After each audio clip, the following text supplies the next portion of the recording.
blazing hot, fiery strong, insanely spicy! Please, tell the boss I want to return to the Sinwish Syndicate.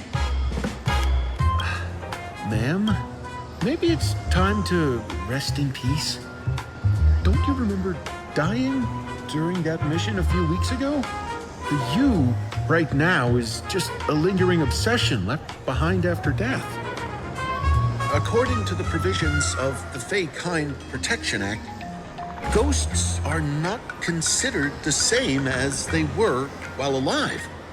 In other words, you are a new imagine, barely 3 months old. Are you a lawyer or a gangster? I gave my life for the Sinwish Syndicate, and now you mean to shut me out? These two are members of the Sinwish Syndicate? Don't you get it? The old you's dead, and even your criminal record got wiped clean. The leader's trying to say that now you've got a chance to keep to the straight and narrow. You shouldn't come back to the gang. How am I supposed to convince you? Hey, Fox Girl, you eavesdropping over there? I'm just a Xianzhou person here to talk business. Could you tell me which way to the Sinwish Syndicate? I come from the Xianzhou to discuss a deal. A deal that wears me down, yet tears my enemies apart. Business? From the Xianzhou? The Sinwish Syndicate office is just across the river. Have a safe journey. Doesn't seem to have understood the passphrase. But the news that the Xianzhou's #1 assassin is coming has already spread through the organization.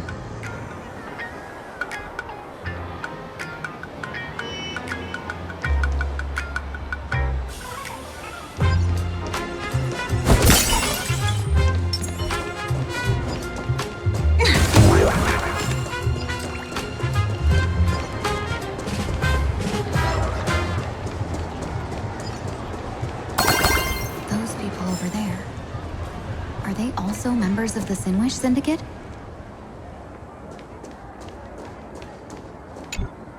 Bro, how much longer do we have to wait? What, are your legs giving out? Idiot. The boss told us to wait here as a show of respect. Now behave yourselves! Could that big guy be the contact from the Sinwish Syndicate? Hey, you fox over there. You've been staring at us long enough. Got something to say? May I ask, is this the Sinwish Syndicate's turf up ahead? Yeah, so what? I should act tough, and say less than what I want to say. Since this is the Sinwish Syndicate's turf ahead, not only am I going in, you will invite me in with respect. What did you say? You're here to stir up trouble, aren't you? I come from the Xianzhou to discuss a deal. A deal that wears me down, yet tears my enemies apart. You're the guest our boss invited? Hold on. I nearly fell for that. Looking all delicate.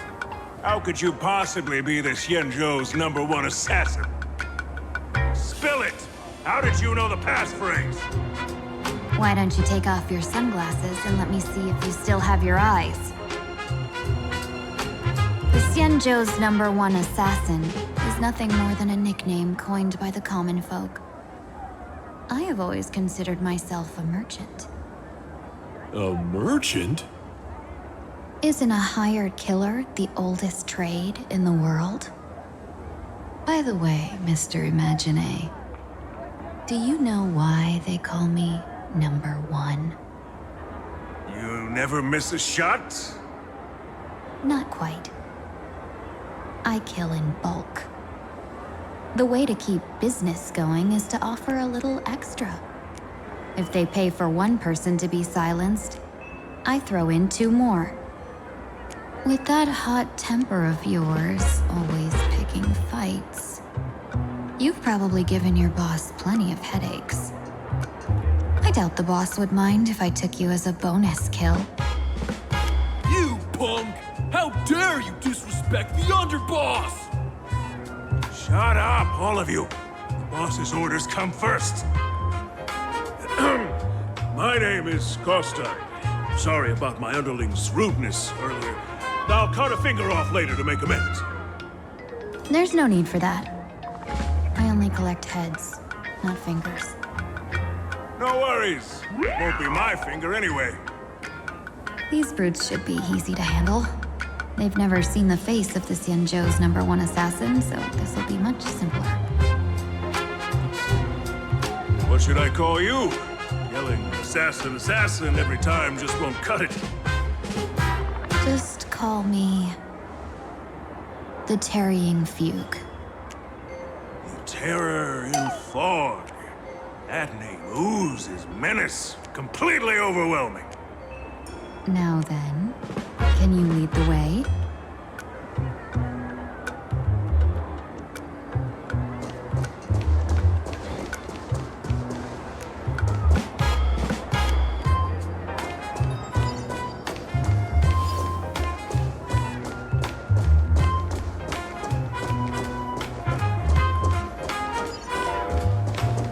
That's the Sinwish Syndicate headquarters across the river.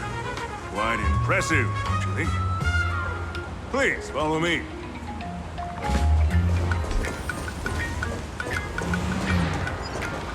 Is this the passage in the painting? Of course. The Sinwish Syndicate has it under our command for now.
Brought in.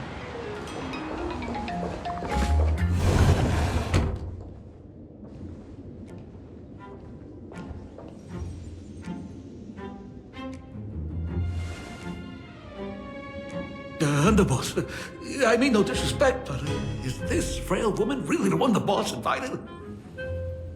That's right. Her name is the Terror in Fog. Spread the word that the Sinwish Syndicate has secured the Xianzhou's #1 assassin. Underboss, beat me if you want, but I gotta say, are you serious? Are we really counting on this delicate woman for the Fantasmoon games? The Fantasmoon games. Is that why they hired a Stellaron hunter to do their bidding? These Fantasmoon games are a once-in-a-lifetime chance for the Sinwish Syndicate to rise. This woman doesn't look like she has what it takes, and we're trusting her. If she blows it, how are we supposed to save face? Underboss, we haven't been duped, have we? If word gets out, the other gangs will laugh us out of town. All of you, shut up! Useless. Lady Terror in Fog would wipe the floor with you even if you all came at once. Since you doubt her, why not let Lady Terror in Fog show you a few moves? Lady Terror in Fog, what do you say? I can find you a few sparring partners. No need to hold back. I thought you were naive, but looks like you're just playing good cop, bad cop to test me. I'm neither good nor bad. Just opportunistic. Still playing dumb, huh? Boss of the Sinwish Syndicate. Your people wouldn't be doing this on their own. I know you can hear me. I came for business. Making friends would be a fine bonus. But if not, that's fine with me. If you still want this deal, cut the tricks. A real expert is something else. You speak with such overwhelming presence, though we barely understand a word. Come on, show us a move. We fight and bleed every day, and that's the only way we'll be convinced. Oh no. These brutes are not interested in a win-win situation at all. When in doubt, open the 3 strategy pouches I entrusted to you. Inside are tactics I divined, certain to break any deadlock and aid your journey. Looks like it's time. Huh? Just keep alive and open the 2nd strategy pouch once you're done. What kind of strategy is this? There's barely anything helpful in here. Looks like Lady Terranfog isn't impressed with your skills. Out of my way! When I was young, I dreamed of becoming a musician. But fate had other plans, and I was dragged into a world of violence. But even then, I never let go of my love for music and rhythm. Even in battle, I kept honing my singing and instrumental skills. And that's how I forged my one-of-a-kind fighting style. They call me the Roaring Costine! Oh, Prince! The underboss is getting serious! Lady Terranfog, I humbly challenge you. Show the Sinwish Syndicate the assassination skills you're so proud of. Looks like I'll have to go back against these reckless brutes.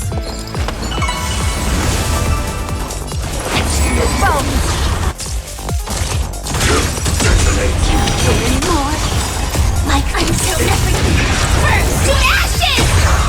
This is more than upset.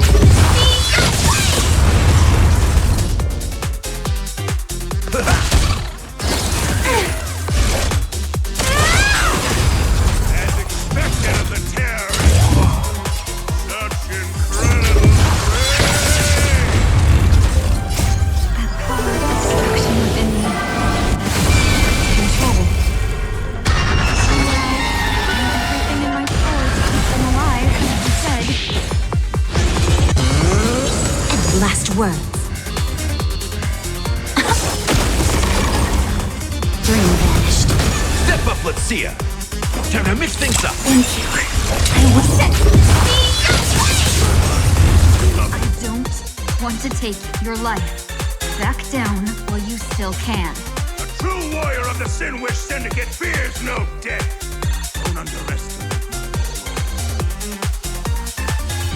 Underboss, bad news. 2 more weird dudes just showed up. Cut your bull. I can see for myself. Never thought visiting an ally would mean crashing into a local gang's hall. Oh. This will take some explaining. What a twist of fate. But for us to reunite with an old friend here? So be it. You two, stand down. Listen well. This will be an honorable duel. A duel. You dare duel a Xianzhou? Xianzhou's #1 assassin? And you still dare to act so brazen? Huh? Wait, What do you mean, Xianzhou's #1 assassin? Who exactly are you? Even a cunning hare keeps 3 burrows. Who ever told you there was only one Xianzhou's #1 assassin? So, there are 3 of you? No, it's 300. Times have changed.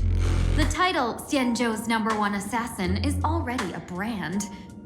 At my side stands the organization's 7th-ranked Holovian Reaper, the Winged Death Knell. He sends every target into the sweetest sleep of death.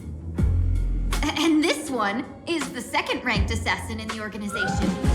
A ruthless killer surpassed only by me. His spear strikes like a falling star, and his presence soars like a dragon. They call him the Jade Dragon. Then you are...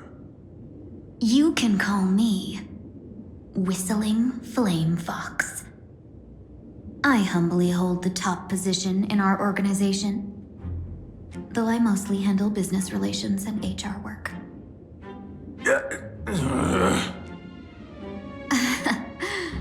Hard to believe, isn't it? Come on, madam. It's pointless to say anything now. If you want this gentleman to know you speak the truth, let our brother show off a bit of his spear work. That will convince them.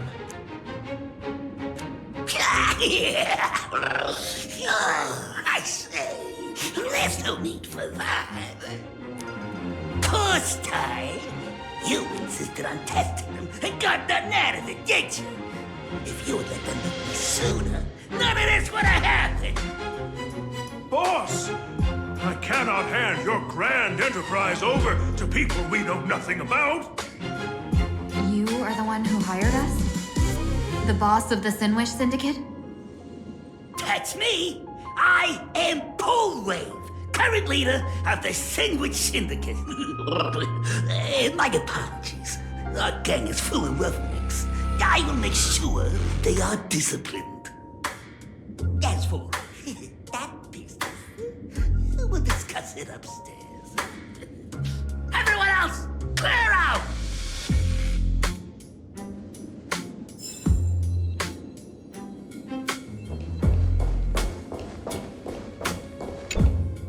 Long time no see, Lady Tingyun.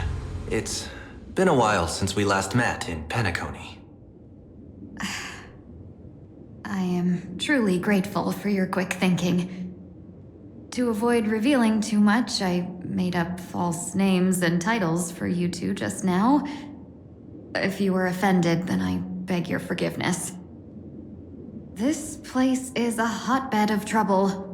What brings you two here? When Sunday and I contacted the Xianzhou delegation, they asked for our help. They claimed someone from their group had lost their way here in a foreign land and was captured by a local gang, and they wanted us to help. It was clear there was more to the story, but we came anyway. Who would have thought? It turned out to be true. Lost? Captured. There must be some misunderstanding.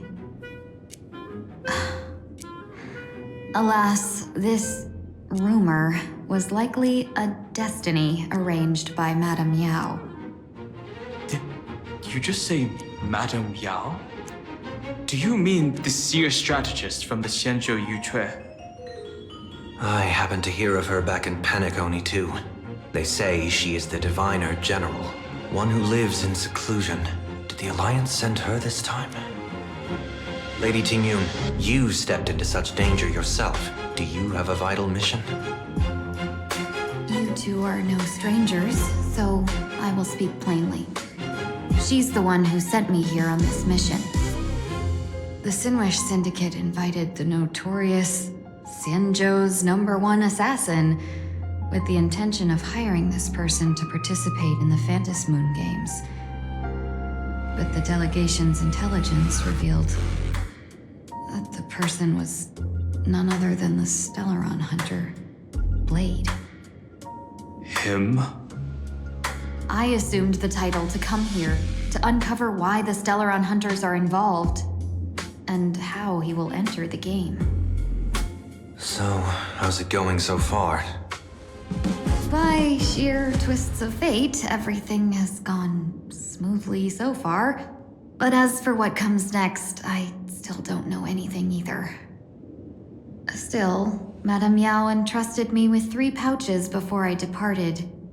Each said to hold a stratagem. Well, let us call them stratagems for now. And at this moment, it is time to open the second. A strategy pouch? So you revealed my identity after all. No worries, I've sent you some backup. Use them however you like. Open the 3rd pouch only after you've met the Sinwish Syndicate's boss.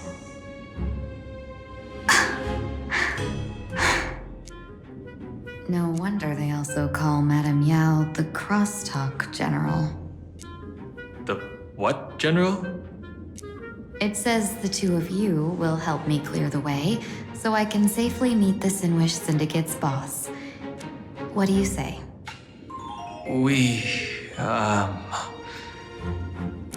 This place is perilous. Of course, we will accompany you, Miss Tingyun. As for the Stellaron Hunters, I too find them intriguing. Dan Heng, will you help me gather a bit more information? Of course. Thank you, Sunday.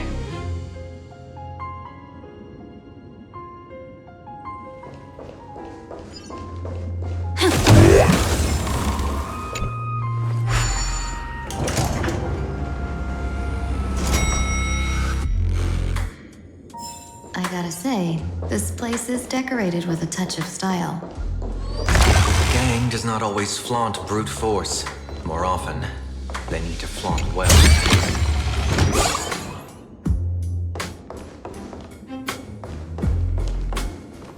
Gee, before I even realized, the scenery of Dunkbrook became unrecognizable.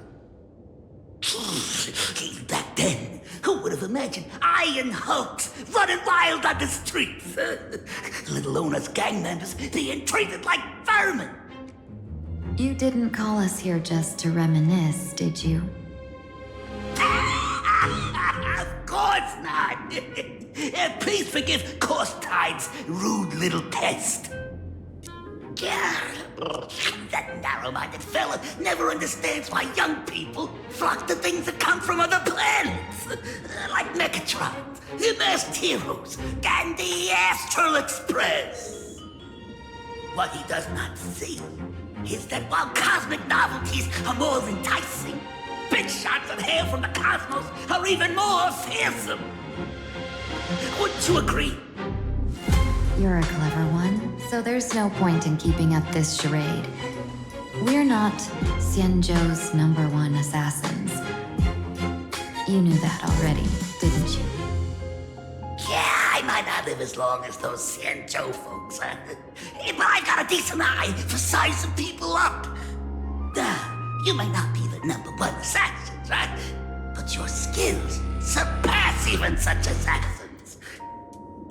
So I don't care who you are. I pay good money for a sharp blade. But I don't give a fig about its brand. And where do you intend to use this blade? On the Sinwish Syndicate. What? No, don't get me wrong. I'm not looking for bloodshed. Instead, I intend to perform surgery on the Sinwish Syndicate. Look here. Through certain connections, I secured this mass correlation. The entry pass to the Eonic game. Some covet this treasure, while others fear it as a curse. Now, you claim the name of Xianzhou's #1 assassins, huh? So surely you came for this. You want the god's reward, don't you? You are our employer. Therefore, the festival's prize should rightfully be yours. What do you want from the Eon, Mr. Polewave? Eon? I harbor no such unrealistic desire. I'll leave this prize for you to claim as your reward. I'm happy enough to share in a bit of your glory. Whether you win or lose, all I ask is that when the press comes a knocking, you say this. You were sponsored by the Sandwich Syndicate of Toughbrook. That is enough for me. So this is a sponsorship deal? The Sinwish Syndicate only wants fame? Since we are not truly in your employ, are you not afraid we might break our promise and ignore your request? If you truly cared nothing for what I asked, why even raise the question, huh? As I said before, I may not have the real life of the Shenzhou people, but I do know how to judge people. One more question from me, please. Why are you so set on chasing fame? In planarcadia, Imagination exists due to wish power. And that wish power comes from the attention, curiosity, and demands humans place upon these imaginations. The Sinwish Syndicate was founded to provide for those imaginations who were ignored, had no wish power, and were not needed by humanity. Unfortunately, ever since that seashell woman rose to power, our path of blood and violence had run its course. That's why I want the Sinwish Syndicate to take on a new form. One that will draw more attention than ever before. The Sinwish Strangeling Pension Foundation, huh? What do you think of the name? It's a cozy and heartwarming name. So, will the three of you, accept this job?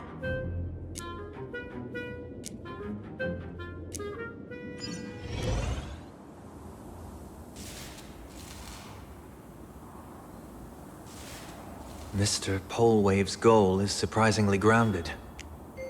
A gang leader won't survive this long by relying on bodyguards. It's about having a sharp instinct for survival. He wants to launder his gang clean, but that will not be easy. In my view, the underboss may not see eye to eye with his boss. My thanks to you both. With your protection, I managed to leave without harm. Yet, we carried off the mask meant for the so-called Xianzhou's #1 assassin. When I think of it that way, this mask feels thorny in my hands. That man. He seeks to enter the Fantasmoon games? What does he plan to do? Whatever his purpose, this matter is grave. I'm afraid I must take my leave for now and report to General Yaoguang before making any decisions. No need for that. I've been waiting here for you all for some time. Madam Yao, you came in person? Well, you see, I must admit I passed false information to the two behind you, sending them on a wild goose chase. I should personally ask for their forgiveness. As for why I am here, Miss Tingyun, you still have not opened the third pouch, have you? That's true. Whatever they give you, just take it all and bring them to me. What kind of after-the-fact strategy is this? General, had you spoken plainly, Sunday and I would never have refused you. Why did you lie to us and claim that someone was lost and captured? I didn't lie. If not for the appearance of the former Vidyadhara High Elder and the runaway Master of Penacony, Miss Tingyun would still be trapped in those brutes' endless probing. Her being lost and captured was exactly the future I divined. I also foresaw bloodshed awaiting the Sinwish Syndicate. Had it come true, it would have been because Miss Tingyun failed to restrain her strength during the clash. Yet, with you two here, the gangsters' lives were spared. You even foresaw the anomaly with my body. Sometimes even when fate is foreseen, it cannot be changed. Fortunately, things did not come to the worst. As for Mr. Sunday, I've heard so much about you. With my 1,000 feathered eyes, I had the privilege of watching the broadcast of your entire god-ascending feat in Penacony from far away. Truly magnificent. Let's not speak of that misstep anymore, General. Rather, we have brought back the mask, as you asked. How do you intend to use it? Surely not just to hold it and block the Stellaron Hunter's entry. That was the plan, but from one cost spring 100 outcomes. Now that the mask is in my hands, there are many possibilities. What do you say about using it to lure Blade here and strike him down together? Or perhaps I could wear the mask myself and personally compete in the Fantasmoon games. That'd be interesting, right? Each mask used is gone for good. The Stellaron hunters will be left with a real headache. That'd be truly killing two birds with one stone. Madam Yao, this is deadly business. It's no laughing matter. Deadly. Miss Tingyun, that is exactly why I am here. Not to put Blade in his grave, that is. His ties to the Xianzhou have long since frayed. There was no need for me to snatch someone else's assignment and come here only for his sake. Snatch someone else's assignment? So the Xianzhou envoy was supposed to be someone else? To be frank, this journey to planarcadia was meant for Jingyuan, the divine foresight. The Luofu Cloud Knights recently returned from the great battle against Iron Tomb, and the honor should have been his. Yet, before his departure, I cast several divinations on all parties involved and received this result.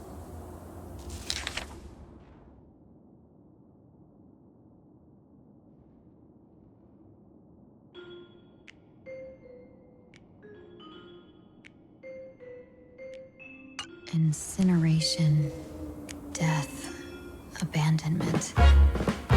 I may not know divination, but even I can tell that there is no good omen.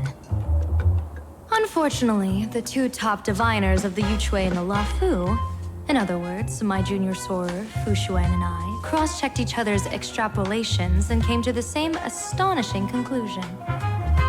An Arbiter General will fall in this Arcadia of elation. Even so, you're still taking the mission meant for Jingyuan? Yes.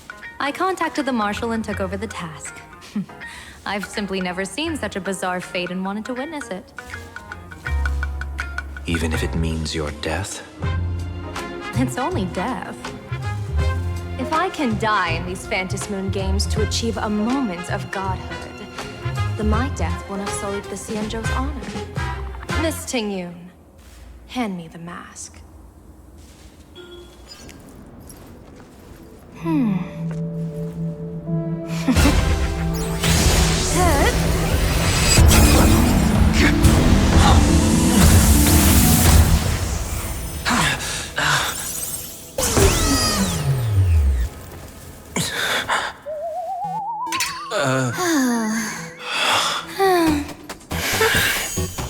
Well done. You have hit your fitness goal. Another active and fulfilling day. Sorry, Sunday. My body instinctively sensed danger.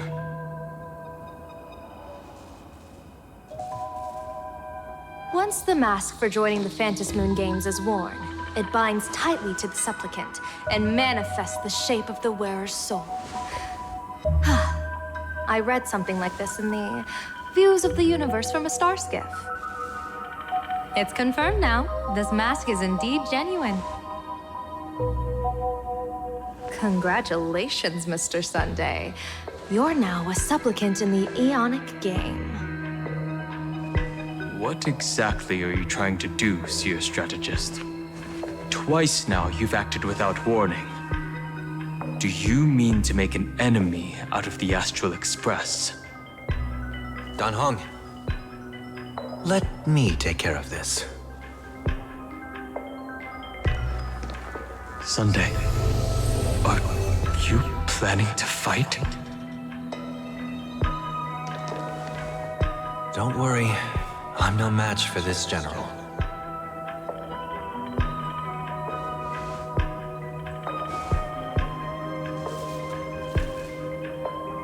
General Yaoguang, how do you pierce my thoughts? I ran a check with my tuning, and there were no signs of any outside intrusion. They say a diviner can't read hearts. I call that the excuse of mediocrity. Mr. Sunday, you're fascinated by the Fantasmoon games. You even wondered, what if I wore this mask, didn't you? You can even divine thoughts like that? No, I'm simply good at seeing using my eyes. Though Mr. Sunday never asked to examine the mask, he's glanced at it at least 3 times since we started the conversation. Given the character and manners of someone as noble as him, I can't think of any motive for this action but genuine interest. Sunday? Yes, I did think of it. For a moment, I even considered putting it on. So, I merely gave you what you desired. This is no trap. It's just an unexpected gift.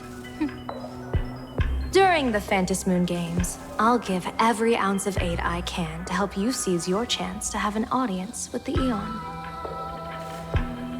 General Yaoguang, as far as I know, throwing out heavy profits first is usually a lure to make others lose. We've only just met. I don't understand why you'd go this far. Why belittle yourself? Every move I've made is to carve a sliver of possibility from the impossible. With my eye of Ishvara, I see you're the only one in this land who doesn't need to do a thing for me. Simply acting on your own will can bring change. Your own will? Indeed. Dan Heng, I do want to learn more about this world. Because this world of elation fascinates me. Is planarcadia truly a paradise? An Arcadia that its name claims? I once pursued a mistaken vision of paradise with stubborn resolve. Even now, I can't say for sure what a true paradise should look like. That's why I want to see with my own eyes whether this Arcadia lives up to its name. So then, as long as Mr. Sunday acts, that omen of death Madame Yao foresaw. Of course it would still come to pass. Did you think just a lavish gift could let you stroll out of Destiny shackles alive? Pardon me for butting in, but does the Xianzhou know about this? This is such serious business. I'd never make this decision on my own. I've talked it over with the 6 charioteers of the Yuchue. If something happens to me, I'll line up a solid successor.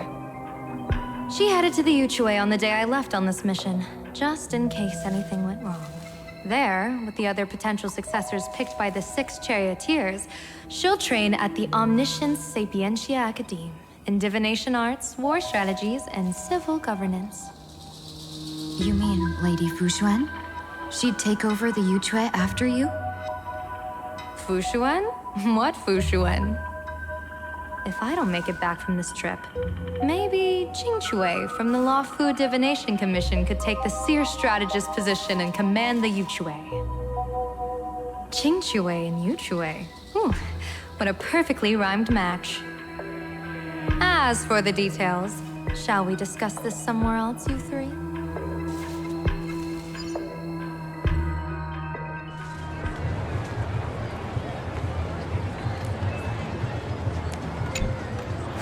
Map says the Ashen Detective Agency should be right here.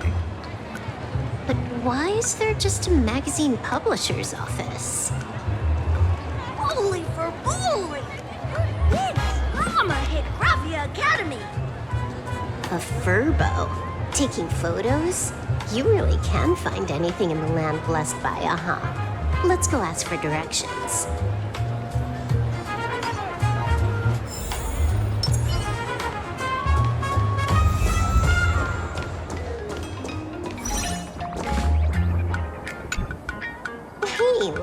Furbo.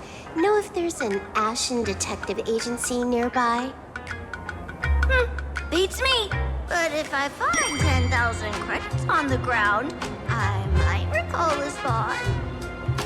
10,000 for directions? Fine, job first. Oh wow.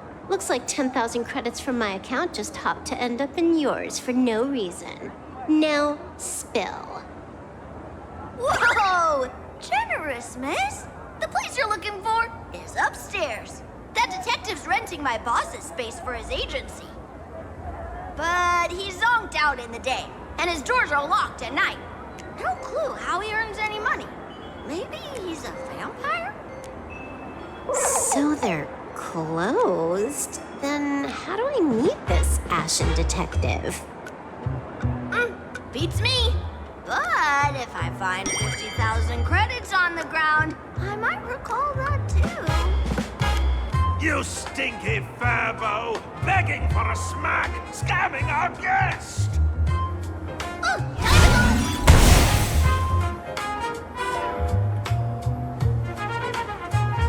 Hi, I'm Narrator, receptionist at the Ashen Detective Agency. I'm the assistant of that Mr. Detective. Narrator? What sane person gives their pet that name? That would be the dude upstairs. By the way, that mangy Furbo didn't fleece you, right? It did. A full 10,000. Do you want me to catch that sneaky Furbo for you and get your money back? Nah, save your breath. Got it fixed. Money's back in my account, plus the last 26.5 credits from that guy's account balance. Oh, not bad, Punklordian hacker. You seem pretty knowledgeable. So, would you mind showing me the way? This way, please, Ms. Hacker. Sorry, but you will have to take a side path. The landlord of this magazine office fled to dodge his debts, and creditors have been storming in one. Sorry, but you will have to take a side.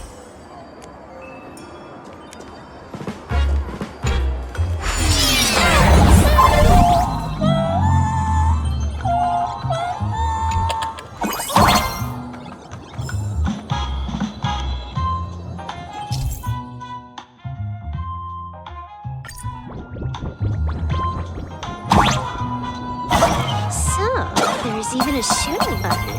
That's interesting.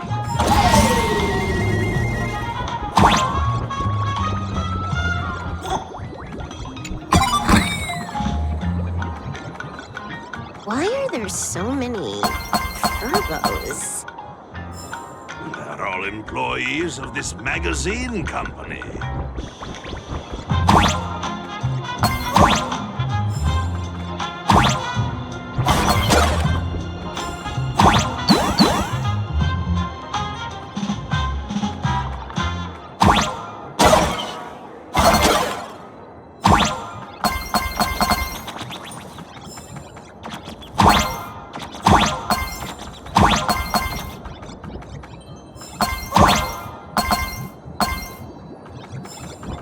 Why does this scene feel like a punishment round from a game? Office 5, way more brutal than a game.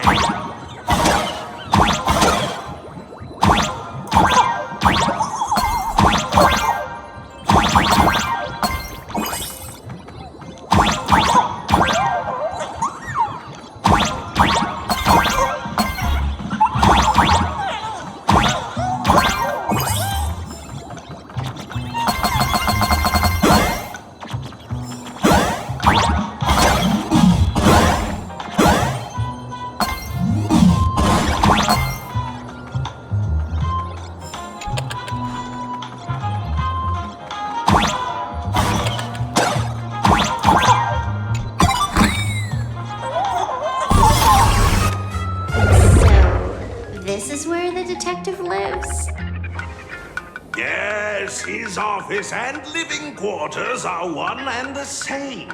It is a little shabby, I admit. At this hour, he is probably fast asleep. Visitors here are rare indeed. Visitors being rare. That really does sound a little sad. Please, come with me. I will wake him at once.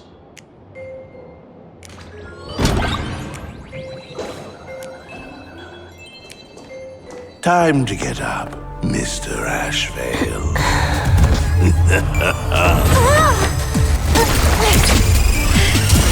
How many times do I have to say it?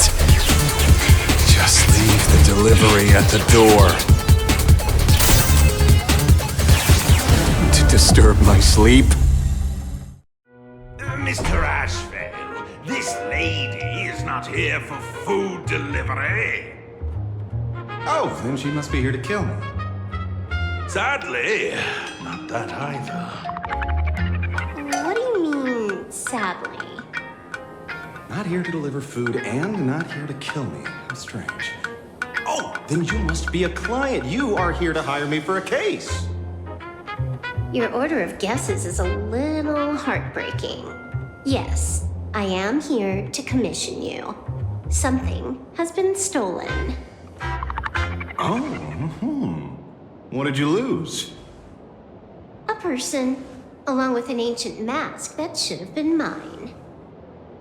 Huh. Interesting. Are you here to join the Fantasmoon games? At that moment, a cloud of suspicion rises in the detective's mind. Who exactly is this girl? Mr. N, stop the voiceover when we're talking business. Oh, stop! You pay me 900 credits an hour plus 2 bananas just for this, don't you? Yes, but at least throw me a few clues while you work. Between the detective and their assistant, at least one of them should know a thing or two about deduction, right? A name flashed through the otherwise empty mind of the detective. This unremarkable-looking girl was, in fact, one of the top 10 most wanted terrorists on the IPC's bounty list, a Stellaron hunter. Kafka! It's Silverwood! Silverwood! Mr. Ashvale, did you get your head caught in the fridge door or something? I feel like I need to wipe my personal data again. One of the Interastral Peace Corporation's most wanted fugitives with the highest bounties comes to commission a broke detective. Oh. I have seen plenty of stories like this. So, the next thing would be me getting dragged into a massive conspiracy and forced to run for my life, right? Drop the paranoia. I came to you because I hacked into the Security Bureau's criminal record system. What I found was shocking. In all those bizarre police cases, you were hired again and again. The curious case of the Harmony Sect Communion, the mystery of the Ghost Bullet Worm Express, the serial ghost resurrection incident, the super non-serial locked room murders at Kooky House, you helped solve them all. You may not be the most famous, but you're probably the most capable detective around here, right? Is nothing private anymore. Whatever, tell me, how did you lose your mask? Today was supposed to be our meeting with the Sinwish Syndicate. All right, now let's talk about the commission fee. Excuse me, I haven't even finished my sentence yet. A true great detective can know a case without ever leaving the room. While he sleeps, I gather the intel. We already have the basics about today's fiasco with the Sinwish Syndicate and those 3 Xianzhou #1 assassins who scammed the mask. Can you handle it? Money is not a problem. Do you take dirty money? Sorry, no dirty money. And please do not withdraw your payment plus the account balance after paying. Oh, then how about this? This is the IPC's turf, right? Turn me in for the bounty. You take the reward, and I bolt afterward. We Stellaron hunters sometimes use that trick to raise funds. Or maybe we could discuss the possibility of taking dirty money? 30 million credits? Pay us after the work's done. Deal. I'll try to get that money over the next few days. Here's my contact info. Update me the moment you have any news. Pay us after the work? When did our office have a rule like that?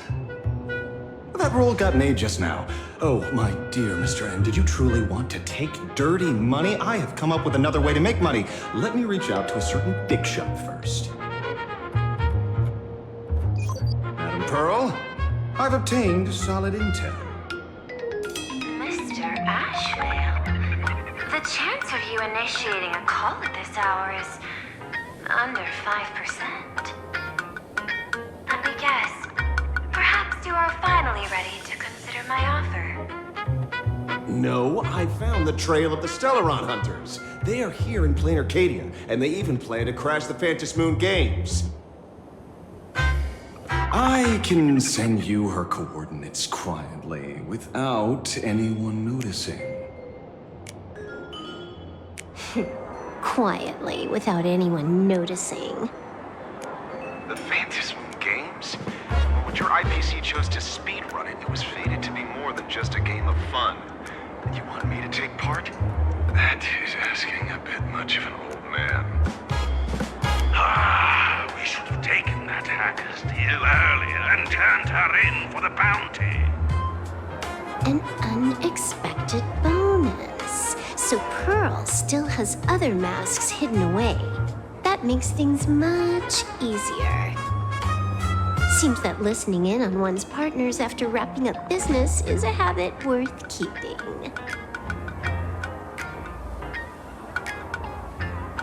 Hey, lady, where are you? Did you find the mask? Not yet, but I've got a new lead. We might have lost one mask, so I just need to find another. Fine. Promise me this.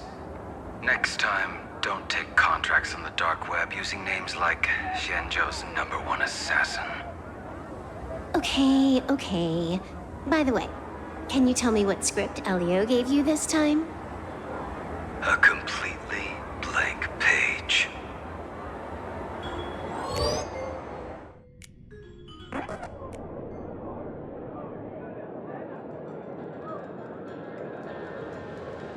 So, what you're saying is that this Miss Sparxie, who was originally just a virtual avatar, has now crossed into reality and taken an entire school staff and students hostage. I get it. So it's just a typical case of the idiogenerative imagine phenomenon.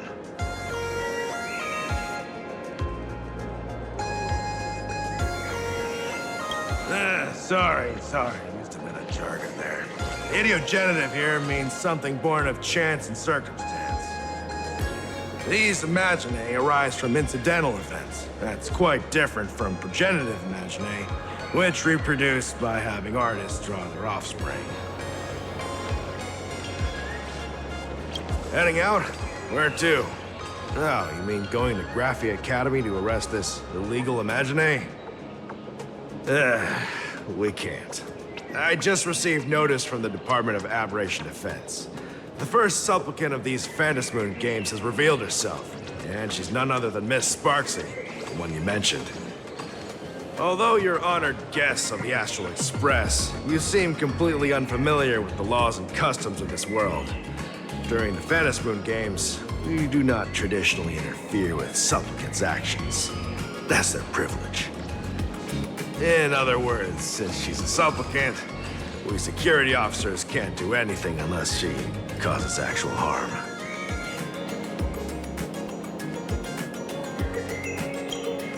just saying she took a school hostage, but the intel I have says otherwise. Oh, right. The news broadcast is about to start. Here to watch? Hello, everyone! Welcome to Full Wish TV's special news segment, Arcadian Morning Report. I'm your host, Poofy. Hi, everyone. I'm your host, Snowy. We've entered year 1999 of the Arcadian calendar. What an exciting time! Just one more year until the new millennium. Over 500 years ago, a famous prophet made a prediction. In year 1999, a terrifying devil will descend from the sky. Will this prophecy come true? Can Planarcadia safely make it through this crucial year? You idiot! Are you cursing our viewers? They didn't tune in to hear your fear-mongering nonsense. Just read the news and stick to it. Yes! Incredibly, after just 15 years, the Fantasmoon is full again, and the time for the Fantasmoon Games is upon us once more. Surely a blessing for the master relation upon us, Arcadia! Which supplicants will appear in these Fantasmoon games? And what mind-blowing miracles will they bring to everyone? With permission from the Department of Aberration Defense, we'll be following and reporting on the Fantasmoon games from start to finish. Just now, the first masked supplicant has appeared. How intriguing! Who are they, and where did they come from? Let's take a look. Wow! Internet-famous streamer Miss Sparxie announced 2 hours ago that she's donning a mask to become a supplicant. The Department of Aberration Defense has confirmed the news is authentic. As an ideogenitive imagine, Miss Sparxie's birth wasn't approved by the Department of Aberration Defense. But that hardly matters at this point. What sort of miracle does this live streamer plan to produce during the Fantasmoon games? Let's switch over to her stream and see.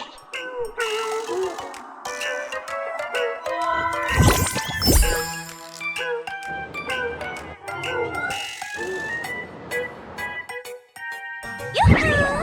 And we're back from the commercial break. A big thank you to Love Insurance for being the title sponsor of today's Sparkstacular Arcadian Adventures live stream.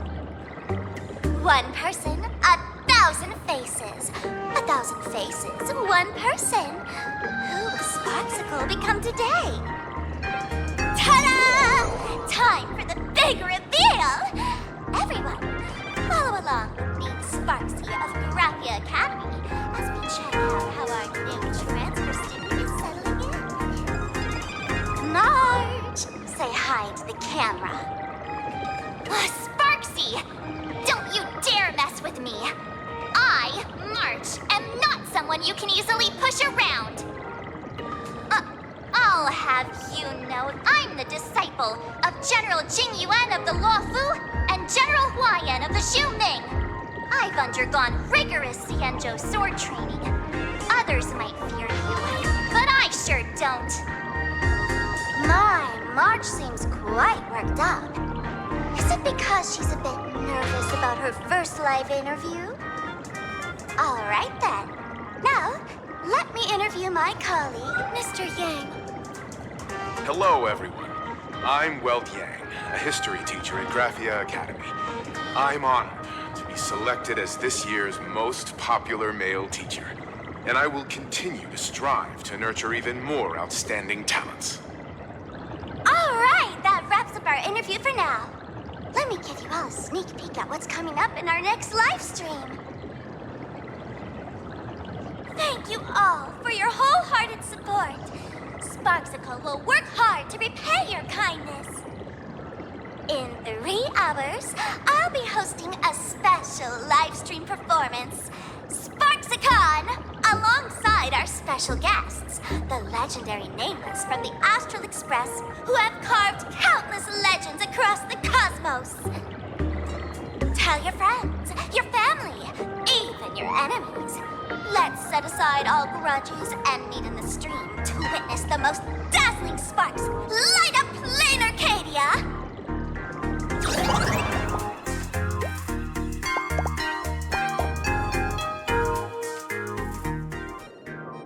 Oh, see, Miss Sparxie was just doing a program with your friend. It's fine, really.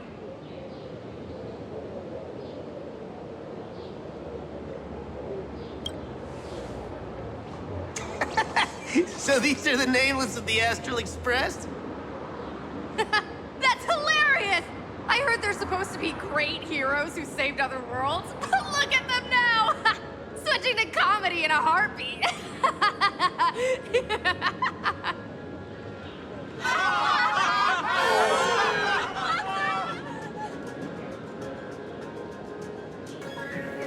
Darn it. Soon the whole of planarcadia will be saying Sparxie caught the Astral Express crew in one go and made us the butt of jokes. Our reputation would also turn into her trophy. Right. Please keep this Fantasmoon Games emergency response guide safe. Some sections in it might come in handy.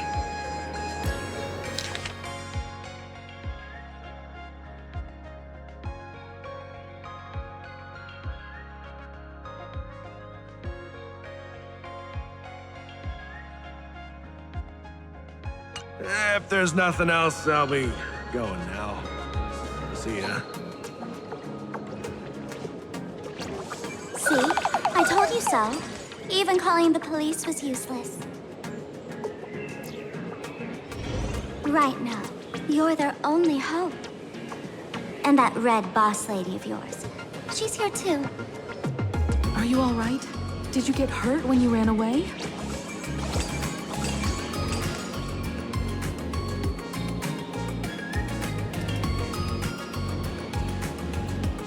So, March and Welt are both trapped in Graphia Academy now? And that girl called Sparxie took the mask, too. No, it's not your fault.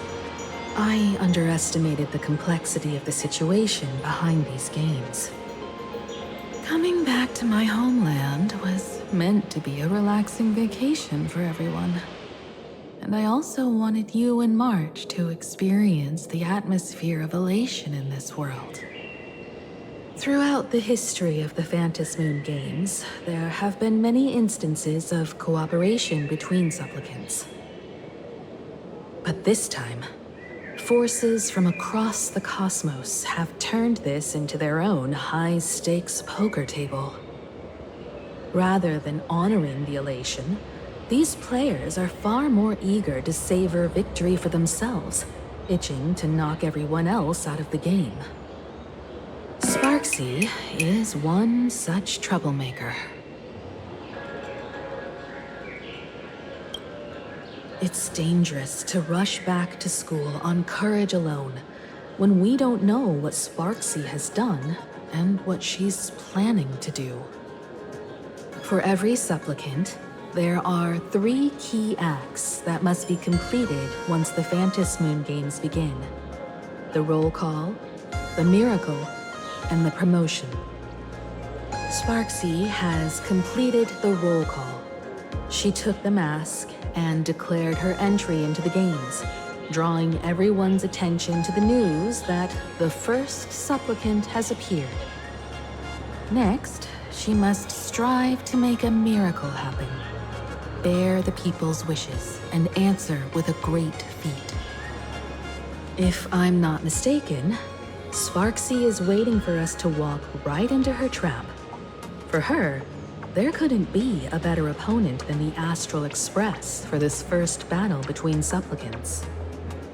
What could be more earth-shattering than defeating a renowned cosmic hero on a battlefield of her own meticulous design? So here's the question, Sparkle. Based on what you know about this imposter, what's her real agenda for joining the games? Simply toying with and defeating the Express crew alone won't be enough. What kind of world-shaking miracle is she after? Sure, she's a fake. But she's still a fake of Miss Sparkle. Guessing won't get us far. If you ask me, we should check out the tavern. Might find some leads there. The Masked Fool's headquarters. The World's End Tavern. That's right. How could we pull off something this insane without Miss Sparkle's prized collection I've been hoarding all these years? That imposter must have known this well. Before this operation, she definitely went to the tavern, using my name. Most fools can't tell the difference between me and that imposter. Or maybe they just don't care. But if we can find out who I talked to and which treasures I stole from my collection of items, we'll naturally figure out what that imposter is up to. That's a good plan, but I can't let you act alone. Can you take both of us into the tavern? Take this business card. The address of the tavern is printed on it. However, you'll have to find your own way to the tavern. That's been the rule since it was established, and there's nothing I can do about it. Since there's still time, I'll head out first. You two can come over when you're ready.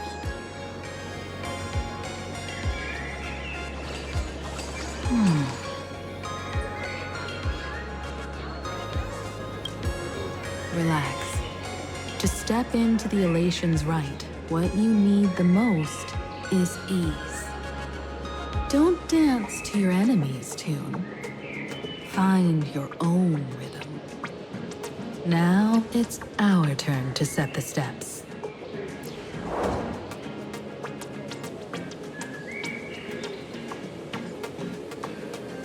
Dovebrook District. It's been a while since I've been home.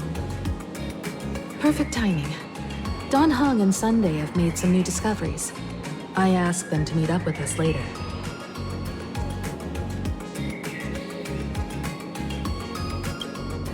Don't get your hopes up too high. Looks like this vacation trip has gone right back to our usual trouble magnet mode. Now this is the kind of vacation the Nameless just has to savor.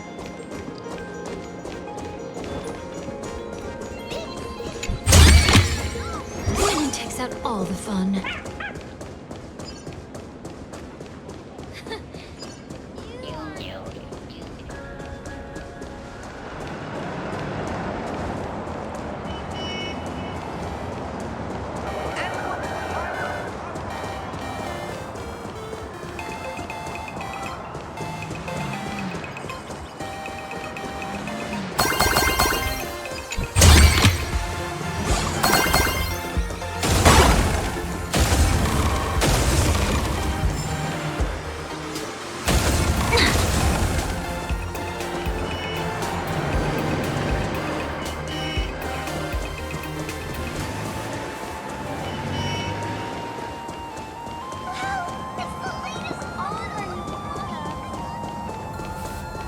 Furbo snapped a pic of me on the street without my consent just now.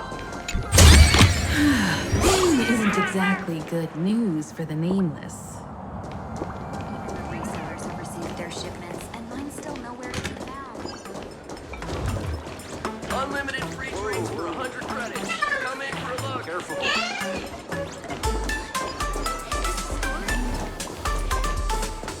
We're almost at Dovebrook District.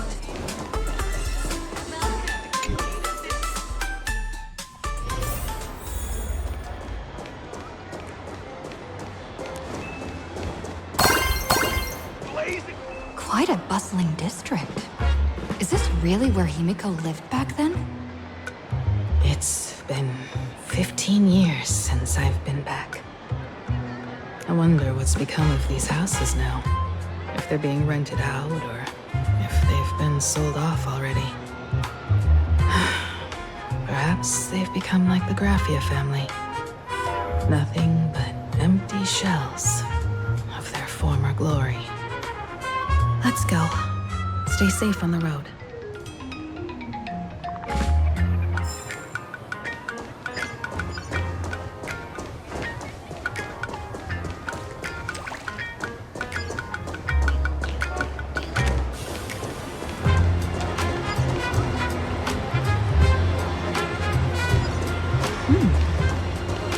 This place seems to have You've changed a lot. Holy Great Raccoon, you really came! There's a furbo calling out to you. Why don't we go take a look? Rest assured, I haven't forgotten a single thing about the compensation. This furbo was actually waiting outside the magazine's office just to make amends? Furbo absurdo. And you are?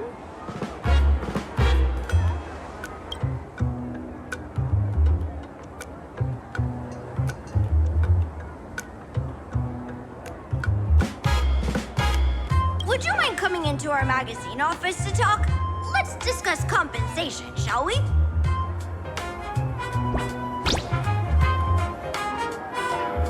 It looks like the magazine publisher has taken over this entire building. Strictly speaking, the entire street where this building stands belongs to my family's estate. It's said that, in their heyday, the Graphia family owned property all across planarcadia.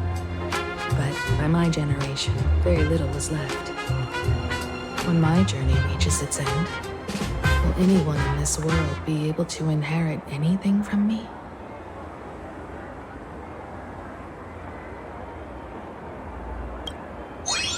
Silly child. What nonsense are you talking about? Come, let's go inside the magazine office and see what this little furbo is up to.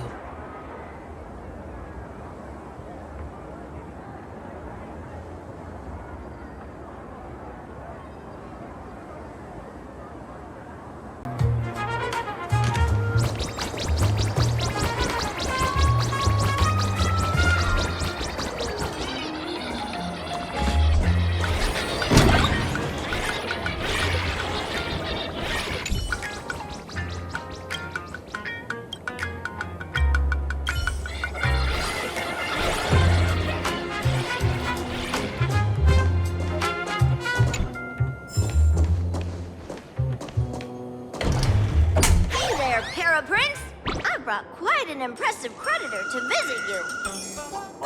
Beep beep. Debt collector signal detected.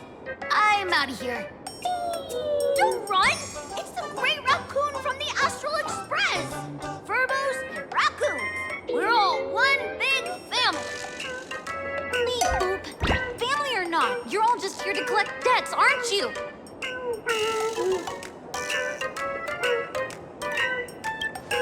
Great Raccoon. That jerk of a company president ditched everyone to dodge the debts.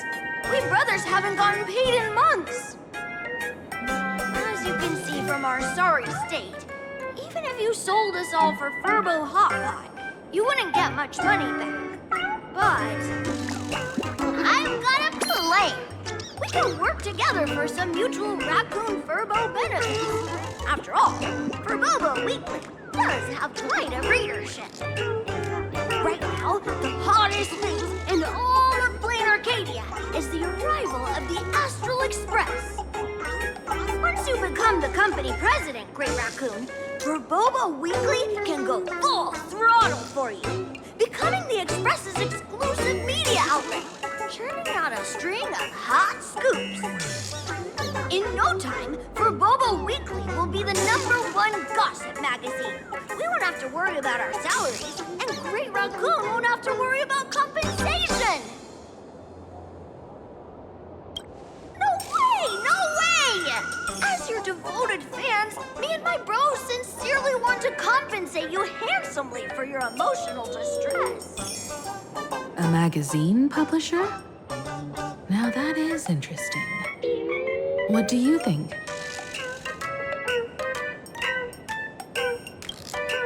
These furbos may be crafty and full of tricks, but they can definitely help us out. A media outlet working for you, and a network of informants who can run around everywhere? Having a logistics team like that during the Fantasmoon games would come with many perks. And best of all, they're free.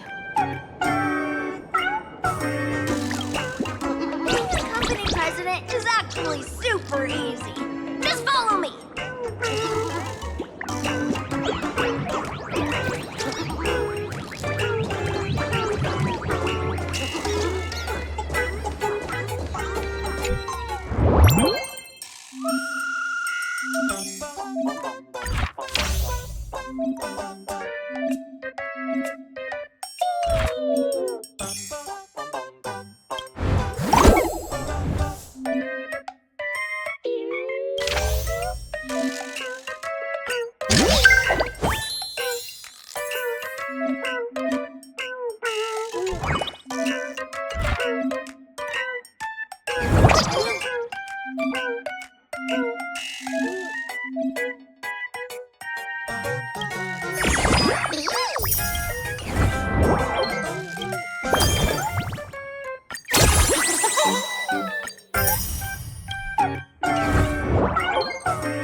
That's all it takes? Okay, from now on, I'm your new company president. Woo-hoo-hoo-hoo! Great Raccoon is our new company president! Ha! Whatever mission you assign, we brothers will get it done for you. Anything else you'd like us to do?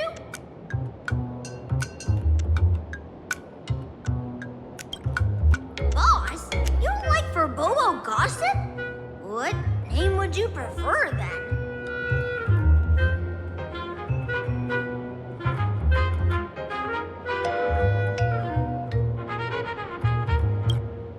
Ugh, my heart just skipped a beat.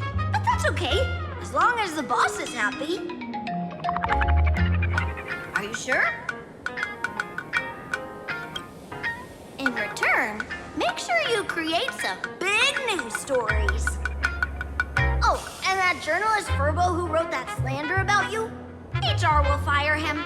We don't need an employee around here who's got beef with the company president. I heard a supplicant has appeared at Graphia Academy. Should we have him take some pictures there for you? No problem. I'll arrange it right away. This Verbo will issue the order. Stay tuned for his first-hand report. Looks like you're already getting into the groove of being a company president. We're pretty much done here, and Dun Hung and Sunday should be arriving soon as well. I'll just have them meet us here at the publishing house.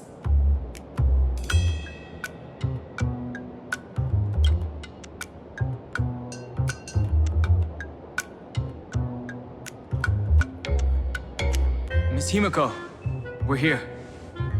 Slower than expected, huh? Looks like you had quite a harvest.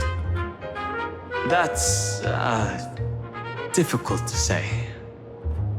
Ah, Miss Himeko. And Benefactor is here too. It's been a while. I've missed you all dearly. Miss Tangyun, are you representing the Xianzhou on this diplomatic mission to Planarcadia? This is a matter of great importance.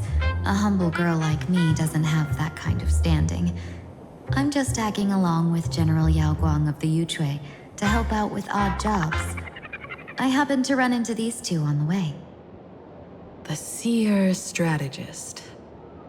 What happened on this journey? Sorry, there was a bit of a hiccup. I accidentally put on a mask of elation. Now I'm a supplicant in the Fantasmoon games. Well, that's quite unexpected. I know the Express has been seeking to join the Fantasmoon games, and I've been quite curious about that. Sorry. Did I make things more complicated than they needed to be? No need to apologize, Sunday. You are a companion of the Trailblazer. No nameless would ever stop a companion from finding their own path. Many thanks. But wait, did you just say accidentally? It's a long story.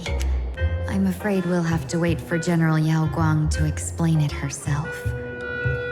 She was with us just now, but somehow disappeared without a trace. Madame Yao is always like this. She probably disappeared suddenly to deal with something urgent.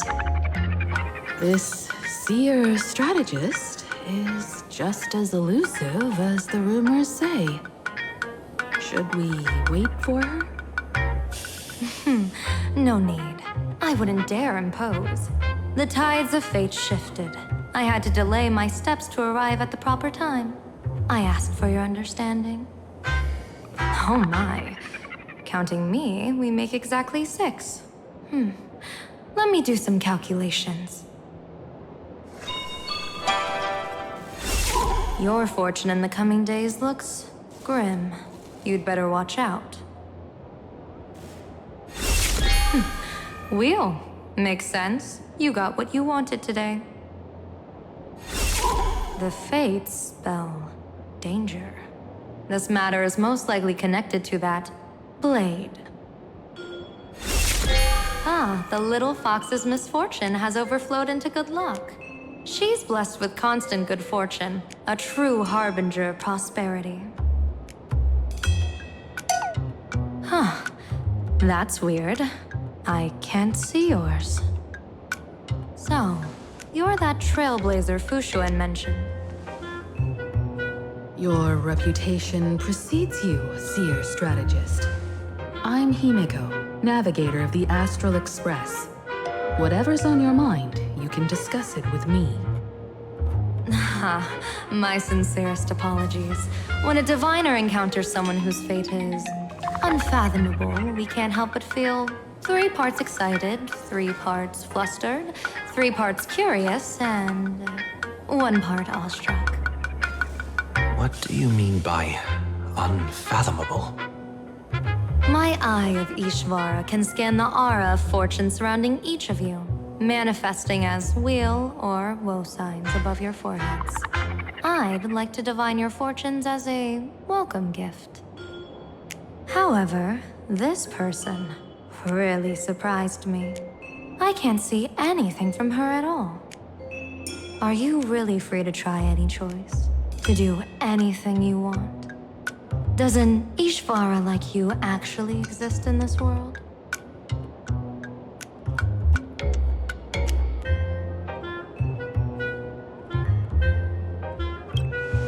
You might be onto something. When it comes to eons, divination often goes haywire and no proper reading can be formed. What do you think this means, General? As an Ishvara, their mere presence in the playfield creates a variable in the game. It's both a blessing and a curse. As I said before, the weal and woe of us 6 align with the 6 lines of divination. If she represents woe, then the hexagram falls to water, where dangers lurk above and below, spelling doom. If she brings weal, then the hexagram shifts between wind and water, presenting a great opportunity to strike. Auspicious. So, the fate of our journey in planarcadia rests on her decision. I am not an Ishvara free from fate. So naturally, I can't guide those of that disposition. Back to business. I take it you're not just here to read our fortunes? I am here to greet everyone, to apologize to the Express Navigator for my previous indiscretions, and to borrow someone from you. Miss Himeko, now you understand how I ended up wearing this mask. I get it. She says she wants to borrow you for an operation. I want to hear your thoughts. If you're not comfortable refusing, I can speak up for you. Oh, you two. No need for whispers. I can hear you loud and clear. How did you... Well, since the General heard us, would you mind telling us your reasons for doing this? I'm collecting variables. During this journey, I'll be acting as unpredictably and irrationally as possible. Don't be surprised. Some Arbiter Generals excel in battle with their wit and valor. Others master the art of forging weapons, and some guard the Netherworld with their lives. I, however, fight for the Alliance by calculating and manipulating fate itself, peeking into the future. I'm here to discuss matters regarding the Anti-Destruction Alliance, and then I'll head to Astropolis for the vote. That's the real business. But according to the divination, this Arcadian world faces an extraordinary danger. When a bird's nest falls, no egg will remain unbroken. Are you saying we'll all perish along with planarcadia? What's going on here? Intel indicates that a serious Xianzhou criminal is attempting to join the Fantasmoon games. This individual has been infected by the flesh of Shuhu, the emanator of the abundance, and is extremely dangerous. According to my interpretation, his long-suppressed violent nature will eventually become uncontrollable, bringing catastrophic disaster to everyone.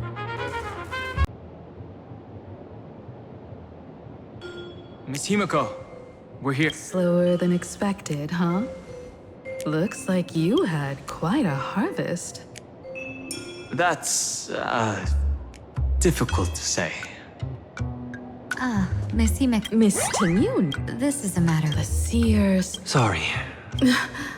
I know the Express. No need to apologize. Many thanks. But She was... this... No, oh my. Counting me, we make exactly 6. Let me do some calculations. Your fortune in the coming. Weird. The fates. The little foxes. That's weird. So, you're that. Your reputation precedes you, Seer strategist. What do you mean by... My eye of Ishva. However, are you really free to try it? Everyone has options. What do you think this means? As an Ishvara, as I said before, if she brings So, the fate... Back to business. I take it you're not just here. I am here to greet everyone. Miss Himeko, now... I get it. Oh, you... How did you... I'm collecting very... Don't be... I'm here to discuss matters regarding the... But according to the divination, this Arcadian world face... Are you saying... Intel indicates that a serious Xianzhou... According to my That's the divination's answer. Rather than asking whether he could, we should ask, how would he do it? My divination shows dragons clash in the wilderness. Their ichor dark and yellow. While the term dragon clash could simply mean fierce battle, could it be foreshadowing a great calamity from your conflict with Blade? Perhaps this prophecy has other interpretations. But with my limited intel right now, I have to prioritize Blade, this most volatile and dangerous factor. I've heard that different interpretations of prophecies can lead to completely opposite outcomes. Until things become clearer, it's better to reserve judgment. Let's put that aside for now. In any case, I've brought along a creation forged by Blade himself. If things get out of hand, it might temporarily restore his sanity, giving us a brief chance at victory. What is it? I'm sorry, but fate has shifted once again. I must take my leave. To put everyone on the Express at ease, I solemnly swear that Mr. Sunday won't be obligated to do anything for the Xianzhou. On the contrary, our delegation will give him every ounce of aid within our power. What did you say, General? Aid within our power? She's gone. Whoa, that was quick. Madame Yao must be really busy. Has she vanished into thin air like this before? Yes. I don't know the details myself. With Madame Yao, it often happens and no one knows when she'll return. She doesn't do it on purpose. Allow me to apologize on her behalf. No worries. At least we know what the Xianzhou is up to. Right now, 2 companions from the Express are still trapped somewhere. She and I must head to the tavern to uncover some clues. If Miss Himeko needs my help, please don't hesitate to ask. Are March and Mr. Yang in trouble? I'll go with you. No, you and Sunday will act together with the Seer strategist. We're not at the point where we need to call in reinforcements yet. The situation with Blade is unusual. That Seer strategist's concerns aren't just baseless worries. I don't want to see the Fantasmoon games bring catastrophe to my homeland. So this is also my request. To put it in the General's words, please do your best to introduce new variables.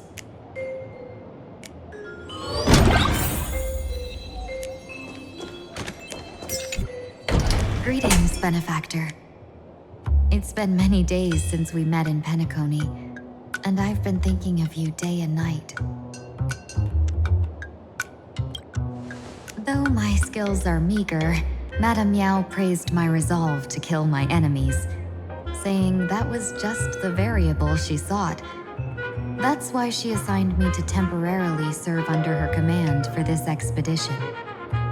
And look at that. It's brought us back together again. What fortune. I wished I could travel with you longer back in Penacony, Benefactor. After all, I've yet to reclaim the opportunities Fantilia stole from me. Hard to say. Like the divinations she casts, she's a riddle shrouded in fog. Apart from the ever-absent Patina Justice, she's likely the most mysterious of the Arbiter Generals. I'm sure there's no mortal danger. Please forgive my jest, Benefactor. Being around Madame Yao has gotten me into the habit of cracking jokes all the time. Her actions may seem inscrutable, but she always provides what you need ahead of time. That's why even those who grumble still carry out her orders with diligence.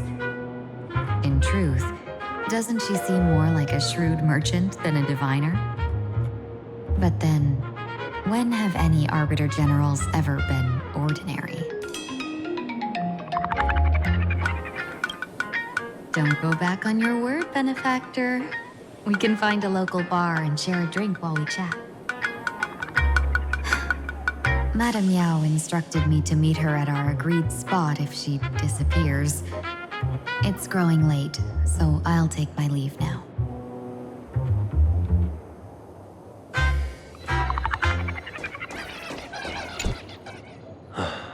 Mask of elation can reflect the shape of one's soul.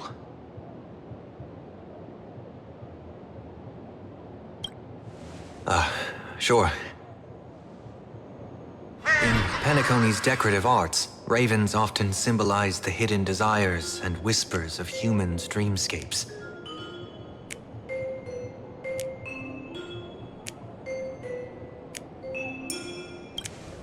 Don't worry, I once tried to ascend to godhood myself. I won't be dazzled by the honor of an audience with a deity.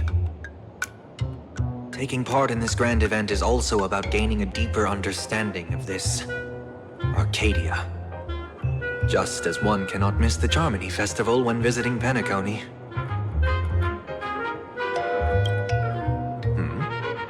There's no rule saying that supplicants of the Fantasmoon games have to fight each other, right? On the contrary, for the elation, shouldn't laughter be a resonance that comes from within each other's hearts?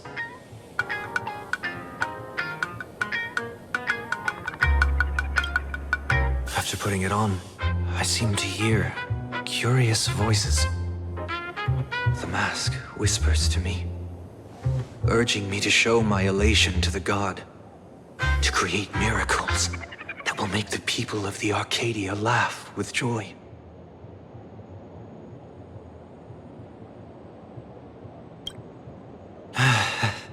That's a good one.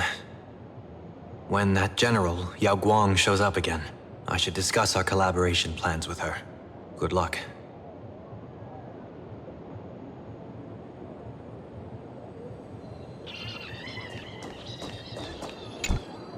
I understand Miss Himeko's intentions. I'll leave March and Mr. Yang in your care.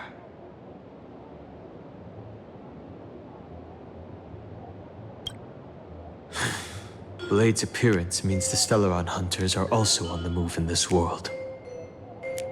From everything we've seen, this mission to Planarcadia is of the utmost importance. I will accompany General Yaoguang to uncover the Stellaron hunters' schemes. Whatever happens this time, I hope it won't put any of you in danger. I'll do my best to make sure of that.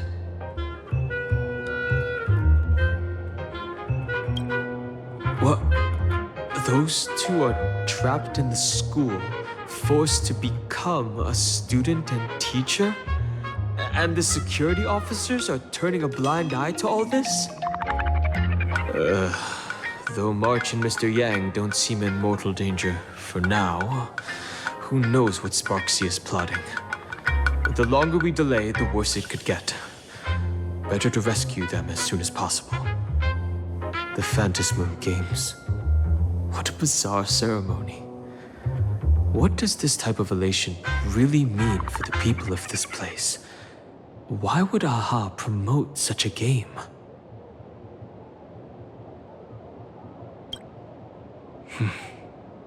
Whatever happens, keep me posted on how things go.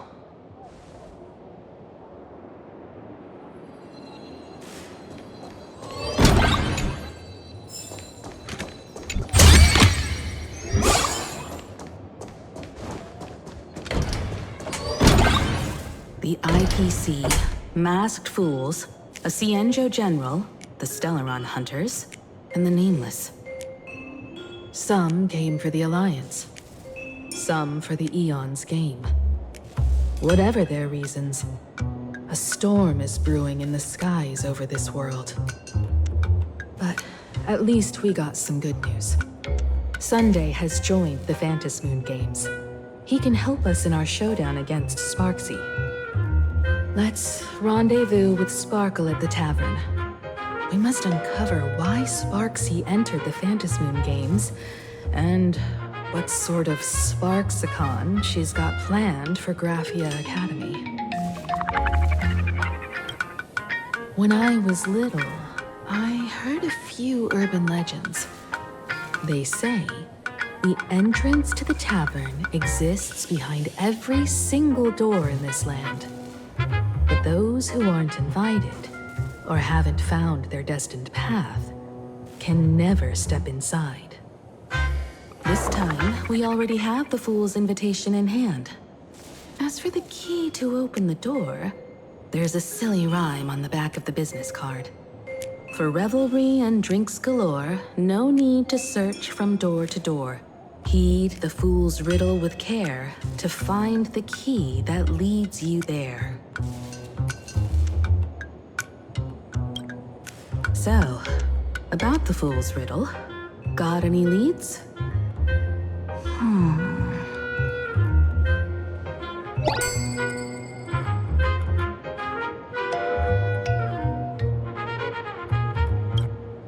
Whether they look up or down, the moon that humanity gazes upon in the sky is always the same Fantasmoon. Looking up makes sense, but looking down? How exactly do you gaze at the sky?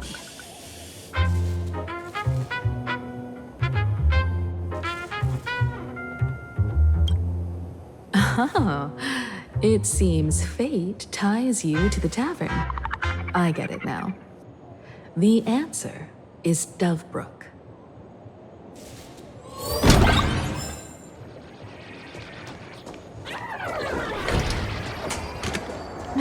generations ago, the Dove Brook was already a river flowing with countless legends.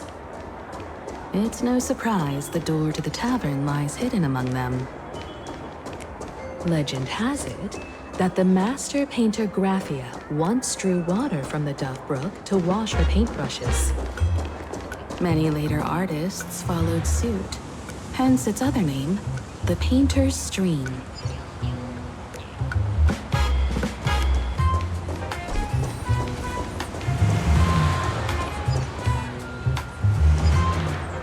Looking at Dove Brook's scenery. Memories from my student days just come flooding back. They're not exactly interesting memories. Back then, Dove Brook District was teeming with gangs. There were hooligans running around everywhere, and some really loved messing with the students. I was taller than my peers, and happened to be training in martial arts. To stand up for my juniors, I would occasionally get into scraps with the thugs on the streets. The people who fell into the Dove Brook River would cover the surface like bean sprouts in noodle soup. It all feels like it was just yesterday.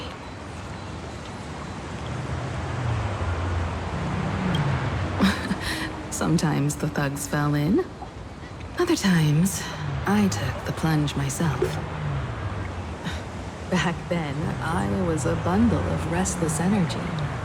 The teachers always said I was like a wind-up toy that never stopped banging its drums and cymbals, stirring up a commotion wherever I went. In the blink of an eye, 15 years have passed. Hard to believe someone as reckless and willful as me became the navigator of the Astral Express. Now's not the time to wax sentimental. We've reached the banks of the Dove Brook. So, where's the tavern entrance hidden?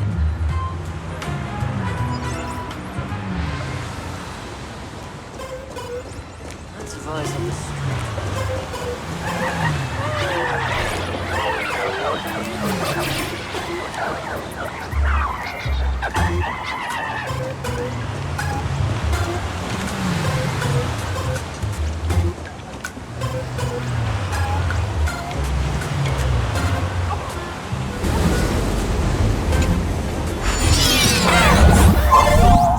According to the business card, the tavern is near the Sinwish Syndicate headquarters. Let's check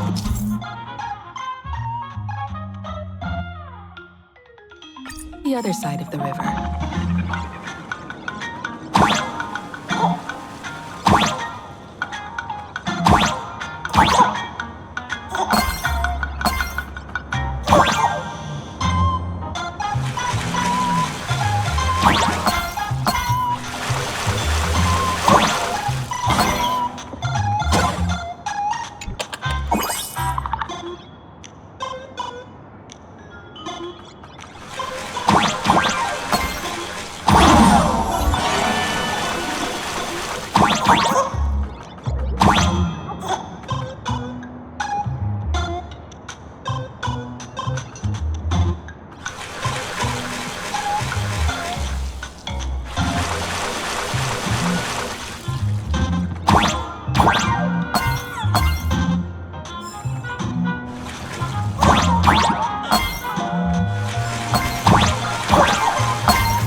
the Dove Brook? Yeah, one day, a criminal escaped from prison. He ran for his life, but just when freedom seemed within reach, the Dove Brook blocked his path. With his pursuers closing in, the man prayed to the river. I am hammered by the law, stained with filth. Oh, pure flowing waters, please do not swallow me. A voice from the Dove Brook replied, there's a pedestal of light upon the water. Step on it and you can cross. What pedestal of light? It's only the moon mirrored on the water, an image that shatters at a touch. If I step on it, I'll fall in and drown. You can guess how the Dove Brook answered him. The Dove Brook said, you're not hammered at all. Otherwise, how could you still tell the moon from a pedestal?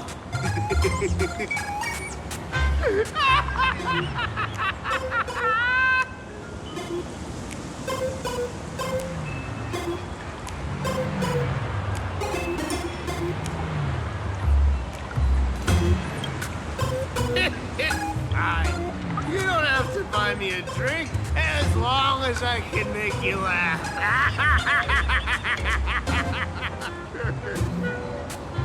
That joke sounds like a hint. Could he be a fool from the tavern? Maybe if we find the fragile moon he mentioned, we'll find the way into the tavern. The moon's reflection. So fragile it shatters at a touch.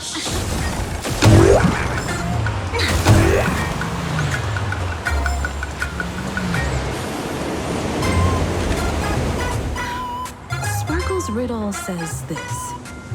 Whether looking up or down, they all see the same Fantasmoon when gazing at the sky.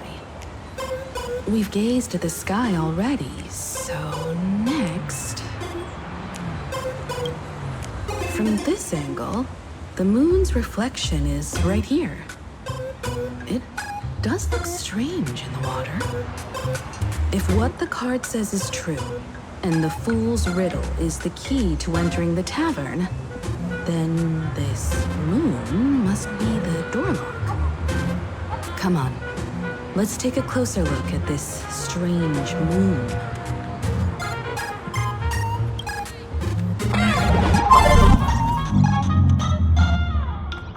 Keep going. Chase that moon's reflection.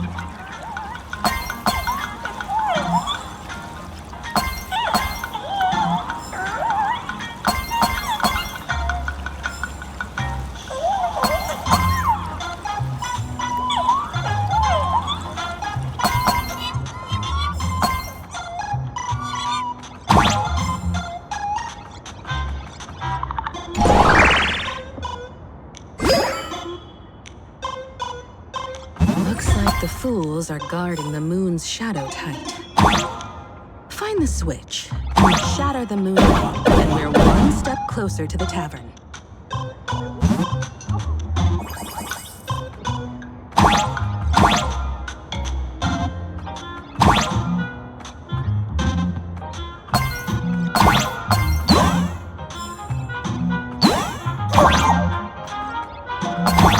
Let's try again.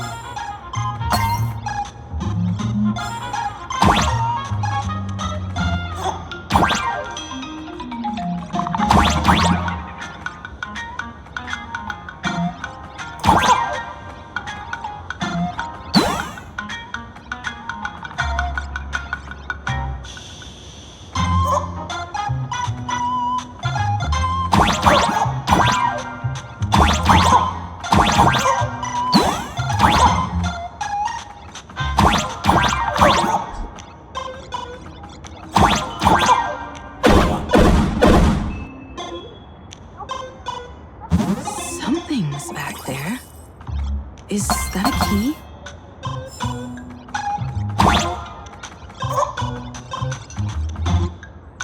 The moon is about to break. Let's try again. has dissolved into the water. The water's surface is about to change. Look, the tavern's shadow has appeared.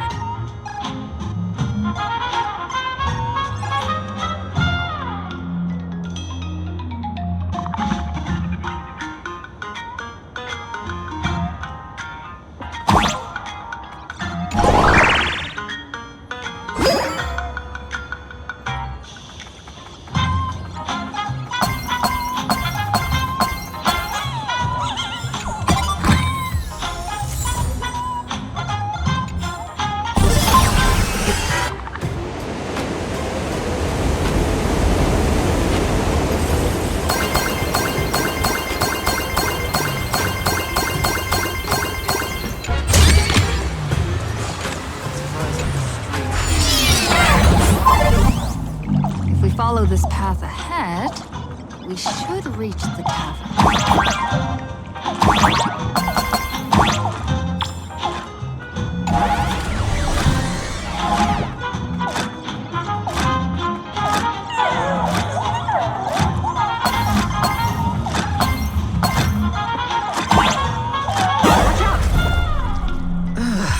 I almost forgot. We're a full-fledged Trailblazer now.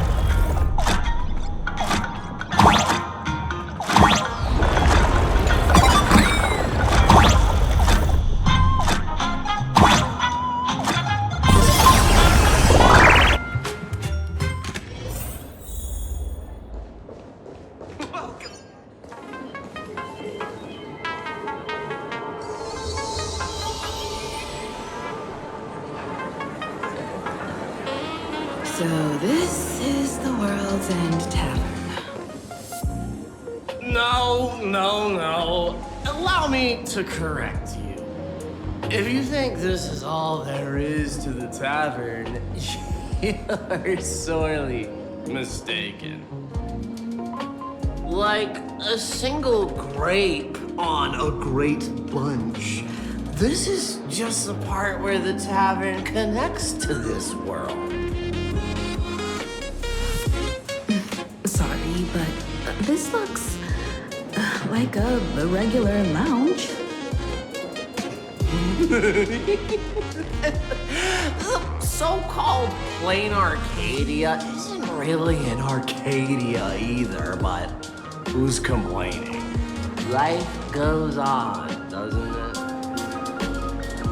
If you're looking for something that's true to its name, take a ride on the Astral Express.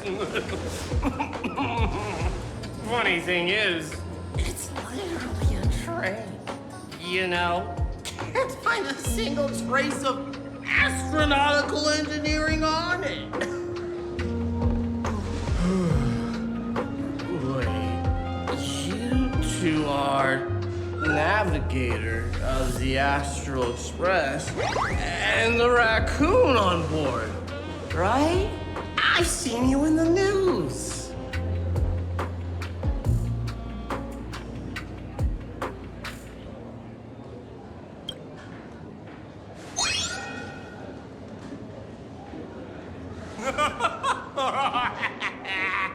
Friends, a big shot is here. A real knee slapper incoming.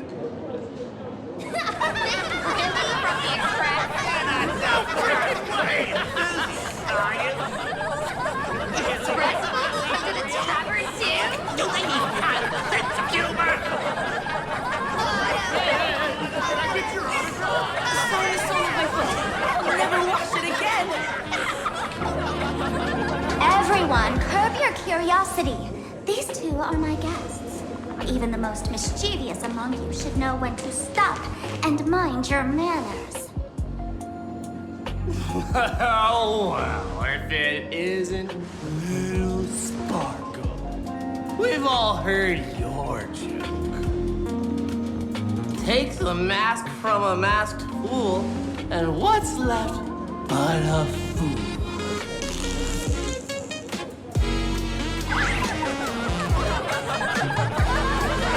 Oh my! Wouldn't a masked fool be better off without the fool? An empty mask sounds even better, no?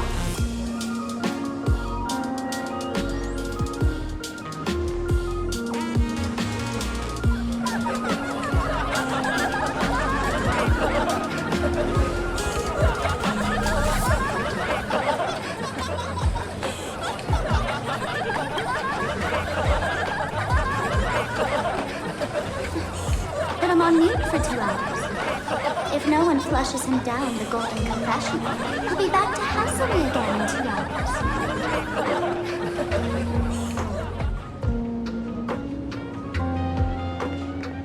All right. Now I can finally entertain my guests without interruptions. You two, this way. Let's talk about the imposter.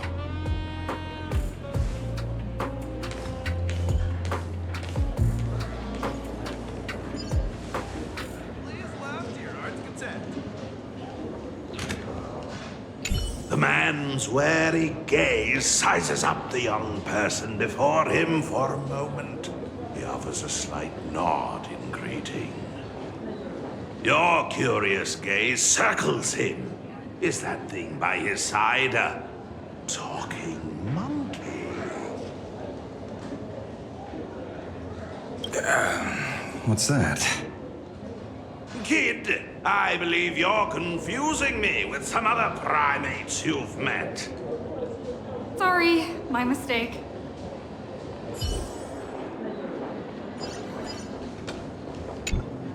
All right, you two. First round's on me. What'll it be?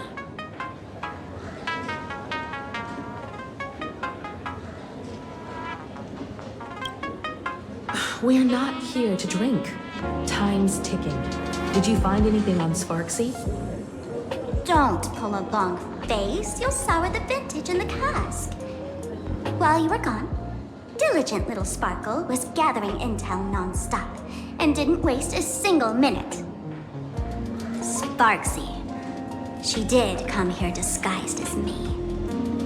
I called Giovanni. You might not remember him. He's the poor sap who drew the short straw to manage the storage area rezone. Old Gio told me that a week ago, I came here and took a few things. Among them was a vial of mimetic virus. A mimetic virus. No wonder she could take over Graphia Academy and distort Marge and Weld's cognition, making them believe they're a student and teacher.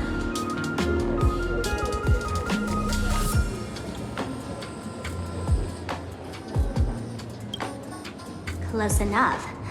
The so-called Sparxicon is a front for spreading a mimetic virus.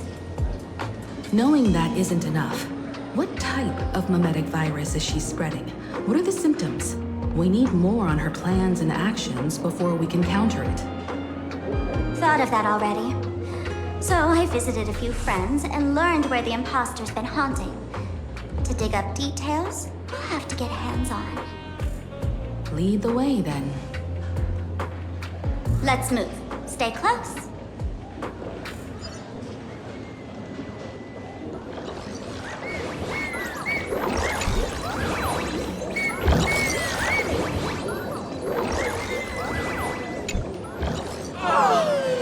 Abandon all despair, ye who enter. If you want to pass, then amuse me. By the way, hate to ask, you aren't aha themselves, are you?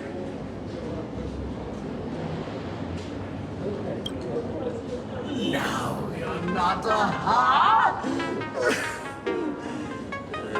You've got that smooth talker air, but you're not.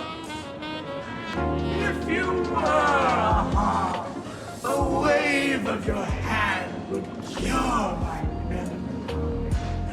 You can't do that, can you? Isn't this the Tavern of the Elation? Don't you welcome the laughter, gracing you with their presence? You're wrong. It's not that they are unwelcome. See that? The fools put them aside over there. And morning actors stay clear from the door. Stay clear!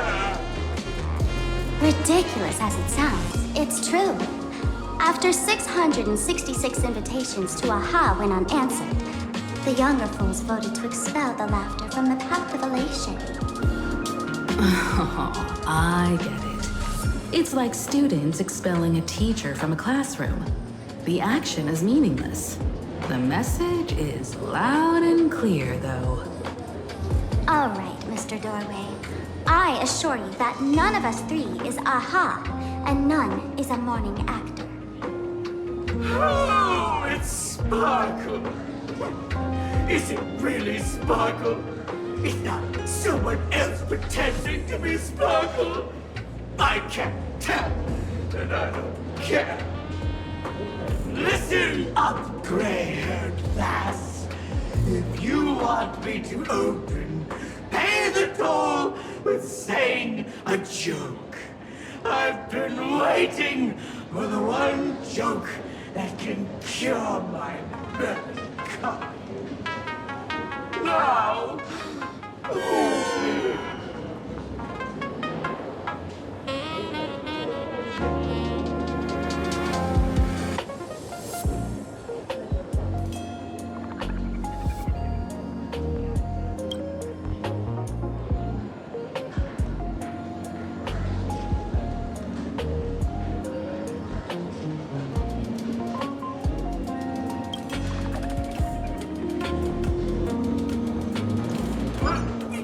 what are you going to do? I'm gonna break you open.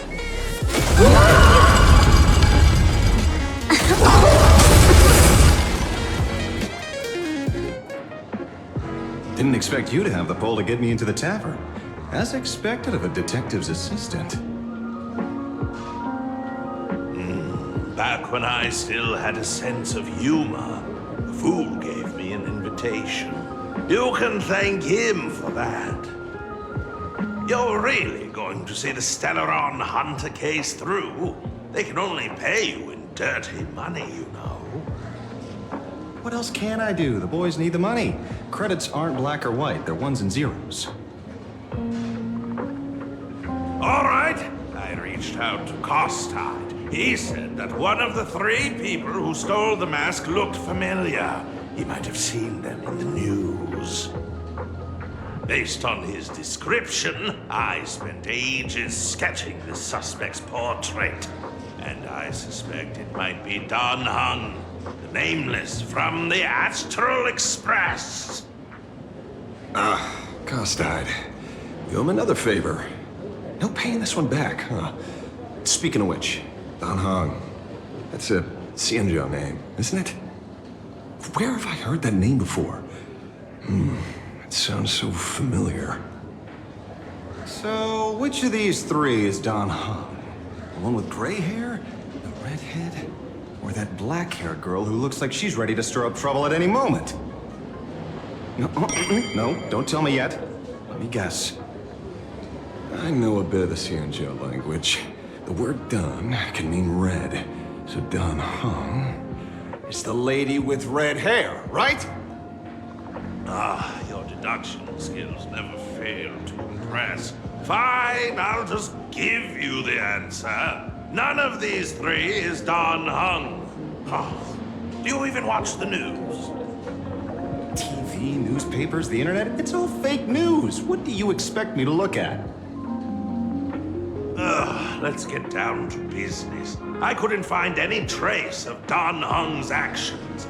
It's like someone wiped them clean. So I decided to try a different approach. Keep tabs on the other members of the Express crew. Maybe following their trail will lead to clues about the mask. Nice work, Mr. Wren. They're heading deeper into the tavern. Follow me. I see, gray hair. The tavern not inviting you sooner was their loss. Come on in.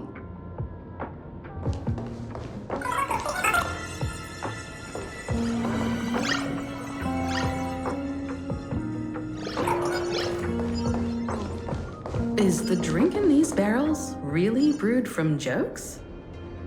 Yep, you know your stuff, man. Just heard some rumors, that's all. It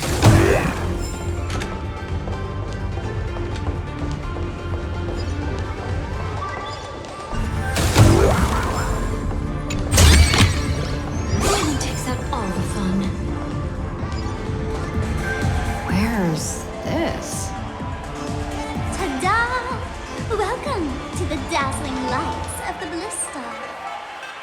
the heart of the tavern, Planarcadia's dazzling dance floor.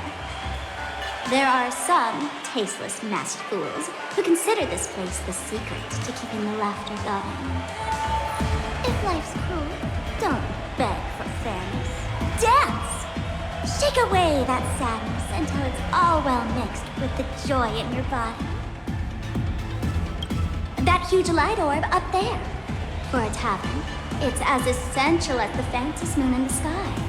If we get the chance, I can take you inside for a real eye-opener. Speaking of which, 2 months ago, some idiot, after downing hundreds of drinks, had the bright idea to knock it down with a super overlord spinning top. So, we had to reinforce the blue star with a steel frame around it and seal it inside the world in canvas.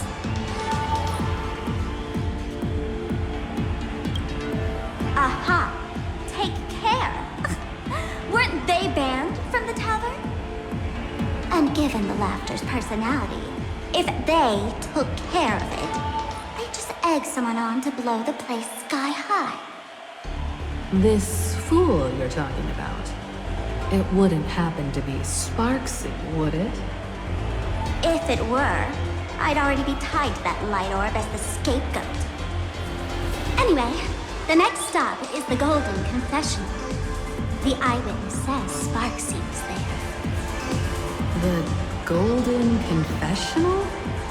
What kind of place is that? A place where you can let go of all your worries. Well, words won't do it justice. Let's go see it for yourself.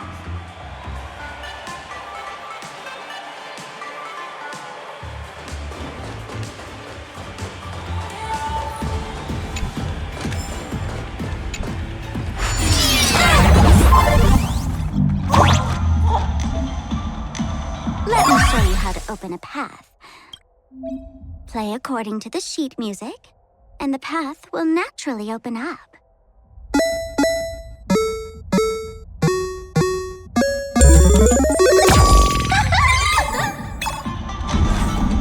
The steel frame actually opened.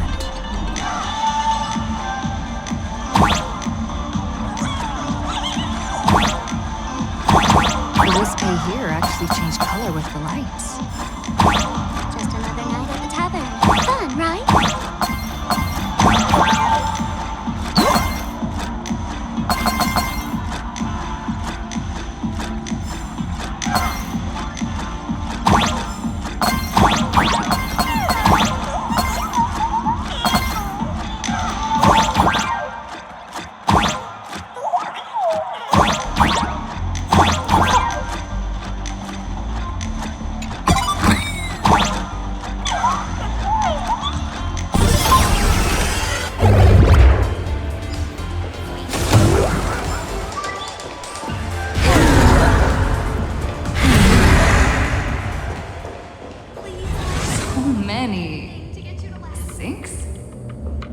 Why bring us here?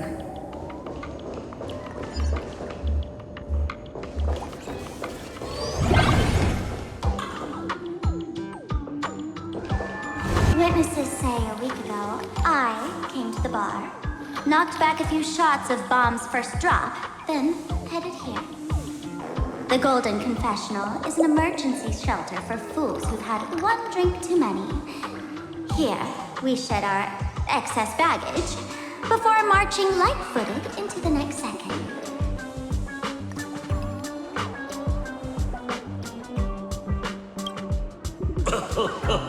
Oh, well, looks like old Zippo's become the king without a crown.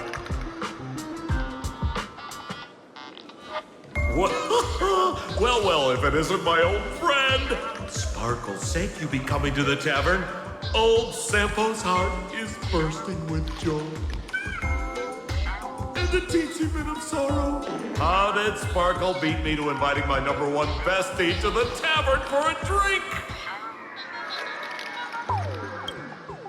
Miss me, old friend? Hello, Miss Himeko.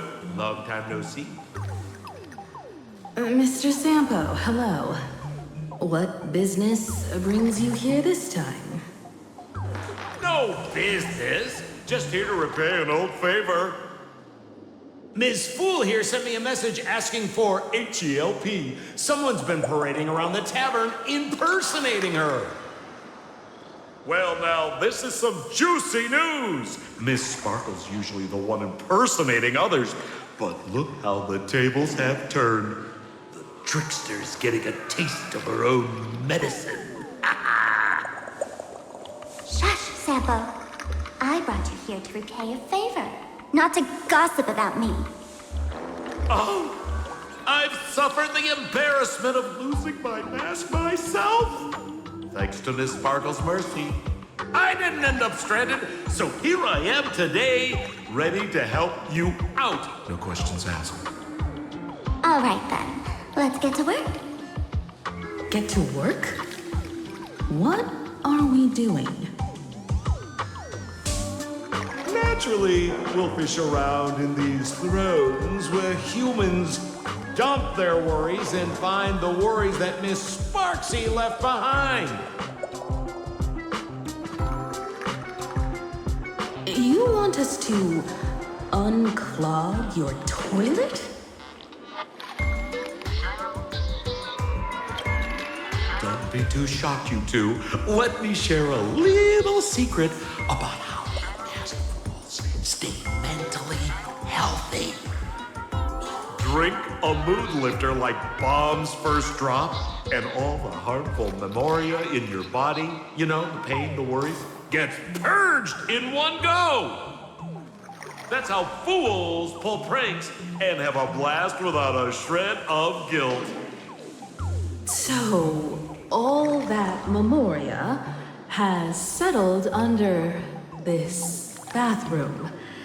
And you want to sift through it to find Sparxie's worries and catch her thoughts before she acts?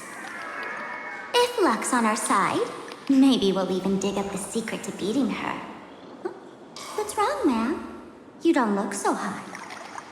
I've got no objection to the task, but doing this barehanded, I refuse. Oh, don't worry. When has old Sempo ever come unprepared? Trust me, I won't let you get off that easy. Emotional impact drill. Oh, sorry. Wrong gadget. Oh, this one. Hey, have you heard of a dowsing rod? Well, forget it. I'll spare you the theory. Oh, I tuned the drill bit to resonate with Sparkle's temperament. It'll drill out memoria fountains with similar emotions. But fair warning, use it carefully. It's been a week since Sparxie was here. Keep your guard up in case something else comes bursting out. Well, if you ask me, leave it to luck. We don't have time for luck. My radar says that Pompous Imposter would pick the highest spot to vent. Exactly. The Golden Throne. Give it a try. Girl, pick a spot to drill and start mining that gold. Sampo, does this thing even work? Of course it works. Don't you trust your old pal, Sempo?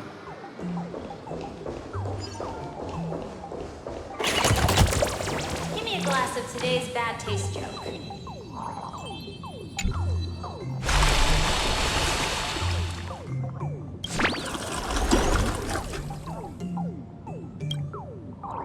What? That doesn't seem like something she'd be worried about. After going through all this trouble to sneak in, thought I'd go down in a blaze of glory if I got caught. What the heck is going on with this place? Have the masked fools really fallen this far?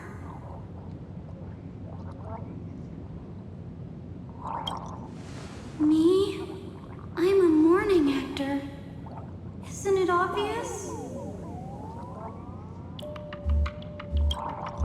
Can't you tell? I'm very sad right now. Let me tell you about my tragic mission. After the tavern issued a ban on mourning actors, I painstakingly snuck in here to reveal to them the truth that destiny is eternally sorrowful. I failed. I smashed every obstacle during the infiltration, only for the outcome to smash me.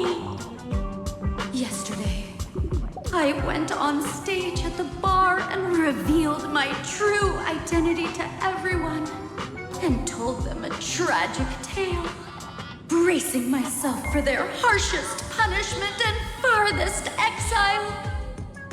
But these fools kept whistling from below, and some bought me several rounds.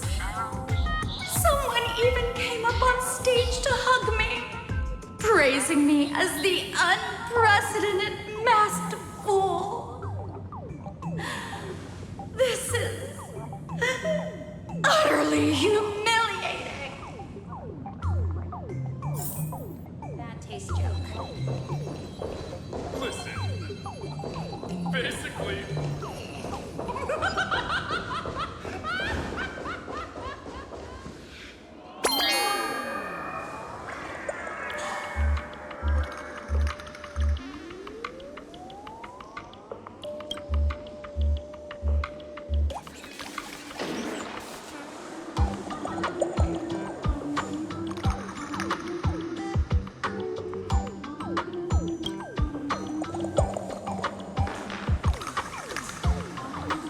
Sampo, how did you get up there just now? Oh, right! Silly me. Through that pipe on the side.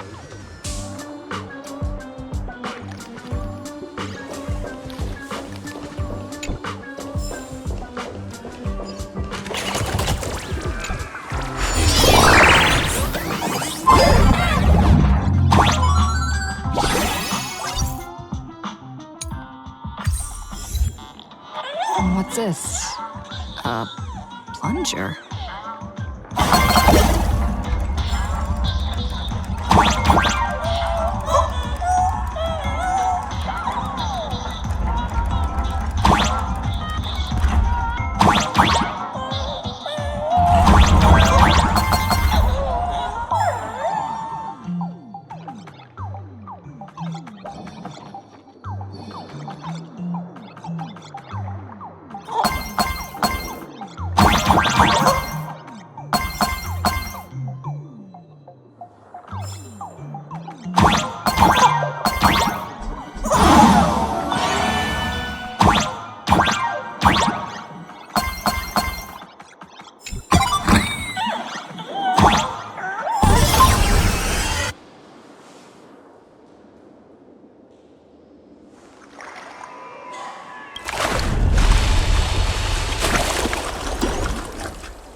See? What did I tell you?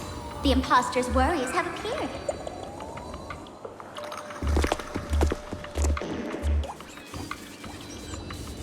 What a rare sight. Sparxie used to always connect with everyone online. But now, for the first time, she's meeting her fans through the sewer network. Sorry, but we're your haters. Come clean now.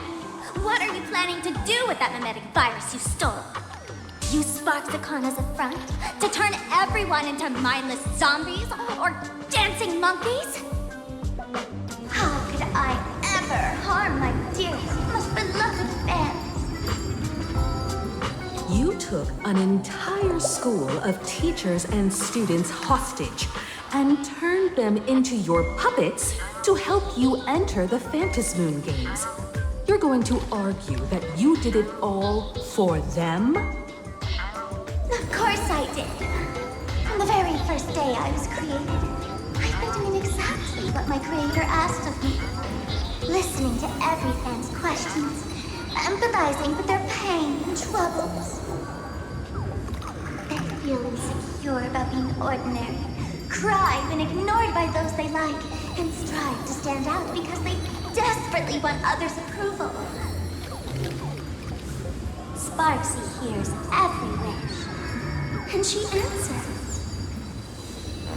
During these Fantasmoon games, I'll grant their wishes through the ceremony of the Master of Elation.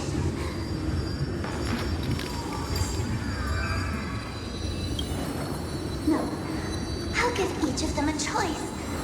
The choice to become me. Because deep down, every one of them longs to become Sparxie. To wear this dazzling mask, capture the internet's attention, and bask in praise. You must have heard that saying. In the future, everyone gets their 15 minutes of fame. Now, that moment has come. Sparxicon will turn every spectator into me! For reals? She plans to use a mimetic virus to turn everyone into herself? Oh, the answer was right there in the riddle all along. You know, I gotta say, that's very sparkly. As expected of my imposter, you're absolutely bonkers! Sis, is now the time to be tooting your own horn, just thinking about being turned into a copy of you? I can't even force a smile. Girl, what part of this is elating? Oh, and who gets to define elation? The laughter, the fools, the IPC, or every me seeking joy on the Arcadian internet? Contrary to popular belief, the masters of the Fantasmoon games were never us, the supplicants, but the spectators watching us. Sadly, the Inter-Astral Peace Network showed people other worlds in the cosmos. Once horizons widen, expectations climb. Nothing they hear or see feels fresh, interesting, or thrilling enough. And everyone fears that they're outdated, uninteresting, or unexciting in others' eyes. So the world's like a derailed train, racing toward thrills and madness. Nameless of the Astral Express. Am I wrong?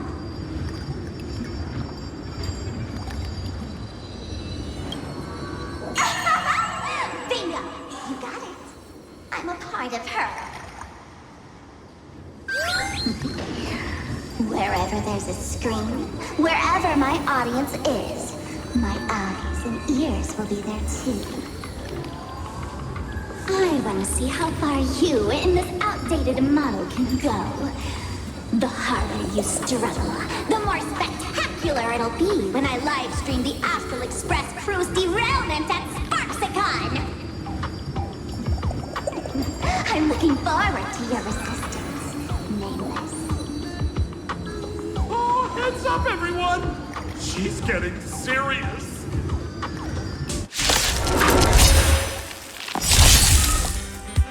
Oh man, the other day I ran into this fan.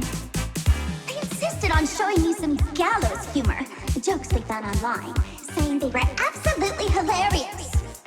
But all he did was show me a video of someone being killed by the antimatter beast, then burst out laughing. Let's all enjoy this gallows humor together! It ain't over.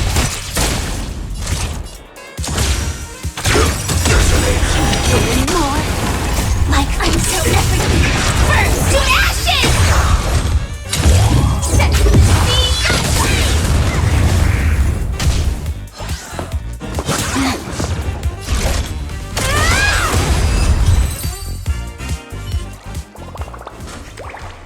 Listen, Sparkle, you only asked me to do your dirty work, but you never said anything about being your thug.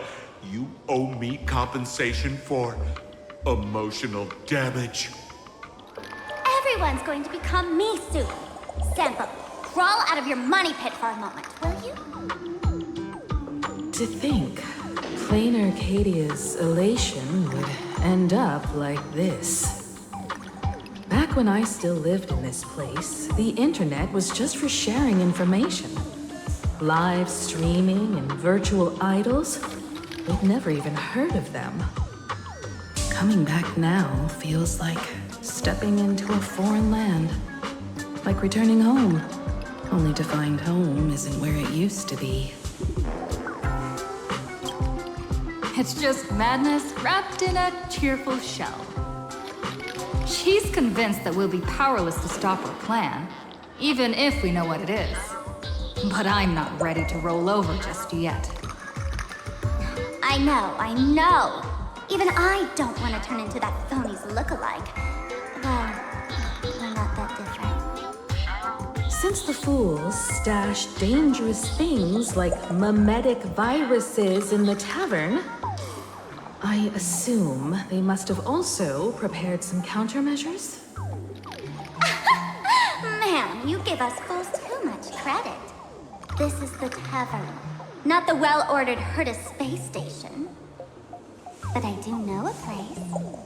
With some luck, we might find a mimetic virus cleanup expert. All right.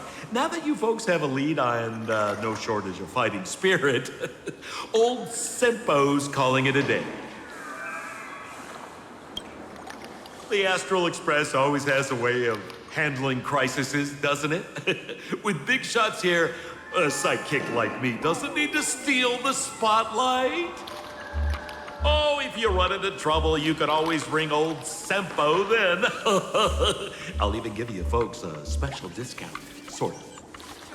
Well then, farewell, everyone. So, where are we heading next? Let's check out Fatal Joke.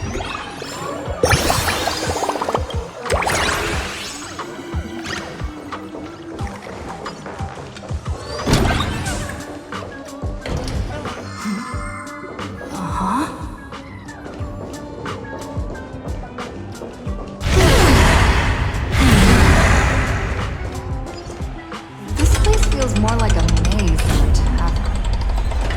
Well, it is a space-time tavern.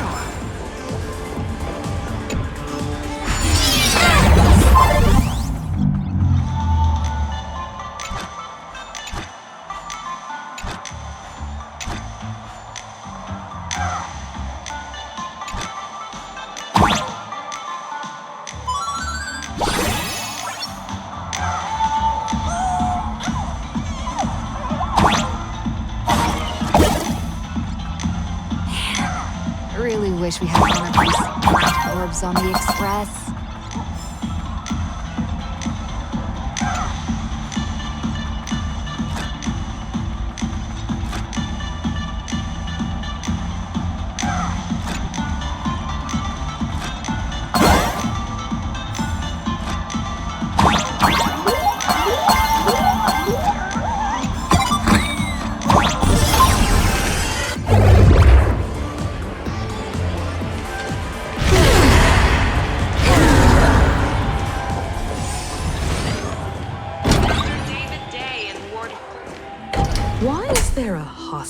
Hidden inside the tavern?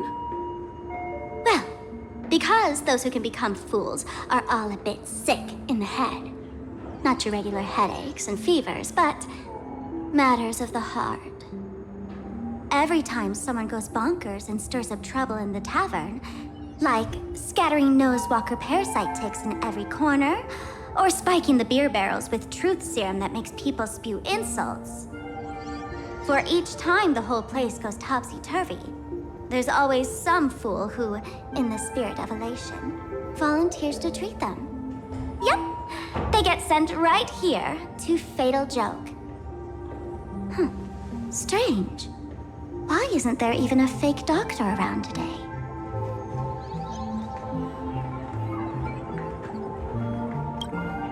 Even if some fool claims to have a legit medical license, you wouldn't dare trust them, would you? Attention patients. Please refrain from eating beef hot pot in the hallway. If you wish to dine, please invite the hospital director to join you. Thank you. Would Dr. Hartman for plastic surgery please report to the director's office immediately? This hospital doesn't even have a plastic surgery department.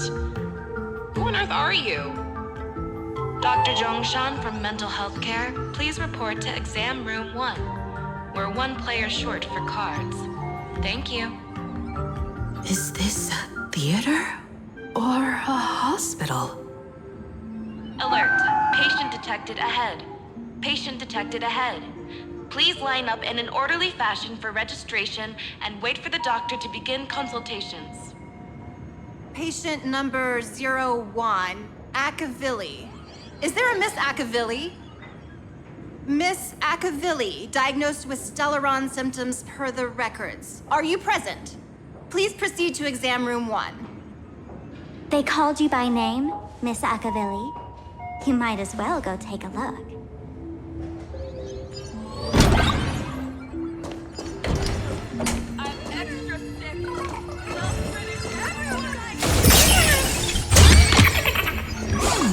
How would it rot? Would Dr. Hartman from plastic surgery please report to the director? You're finally back, Akavilli. I've reviewed your clinical records. Your Stellaron symptoms are stable. Continued observation will suffice. I'm your presiding physician. Good news for you. You don't need to rush into treatment just yet. Though, I can't say the same for Miss Sparkle over there. Patient number 02, Miss Sparkle, please come in. Hello there, Miss Sparkle. You're one of the few who didn't mistake me for that imposter, Doctor. But, just a reminder, yours truly isn't sick. I'm perfectly healthy.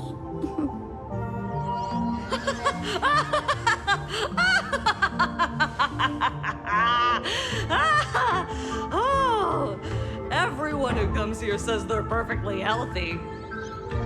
I've seen so many patients, and you're among the most severe.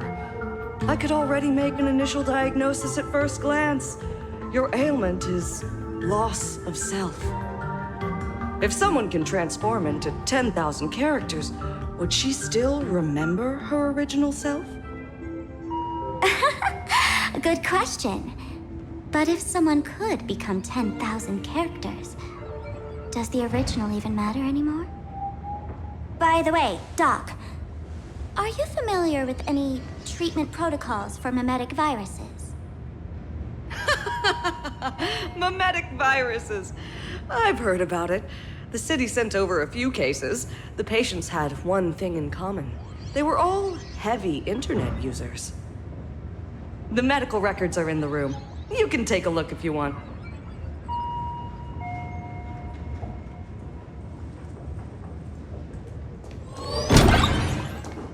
Is this Dual-Mention City? How is that possible? The tavern's spatial structure is bizarre to begin with.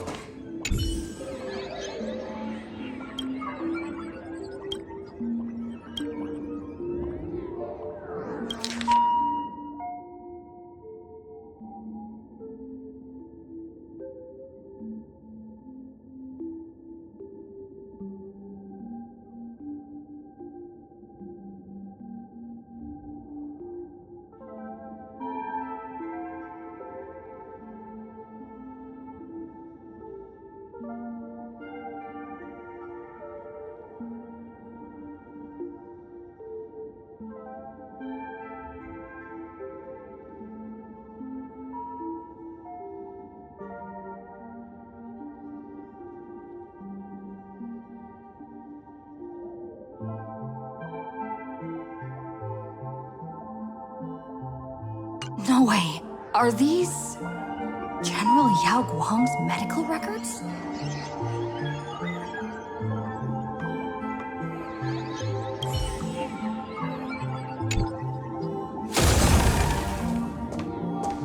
Attention, Professor Skaven from the Department of Psychiatry. Please proceed to records are on the bookshelf. First pile on the left.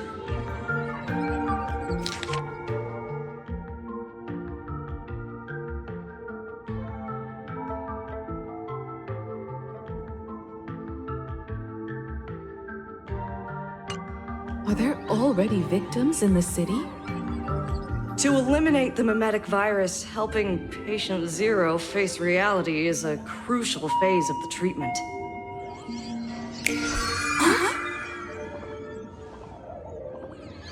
What's happening? You've never been to Fatal Joke before? That's not surprising. I don't spend much time at the tavern. And to reiterate, I'm perfectly healthy. I love patients who deny their illness. I'll personally shatter their self-confidence. Miss Sparkle, I'm going to write up a detailed diagnosis report for you. In the meantime, why don't you chat with your fellow patients who share your affliction? Gray hair, let's go. I don't want to waste any more time with this quack. Miss Sparkle, please wait in this room until the consultation is complete. Sparkle, do you still remember me? More people got my name right today than in the past week. I'm so touched. I am your original mask. The Sparkle Roll Mask.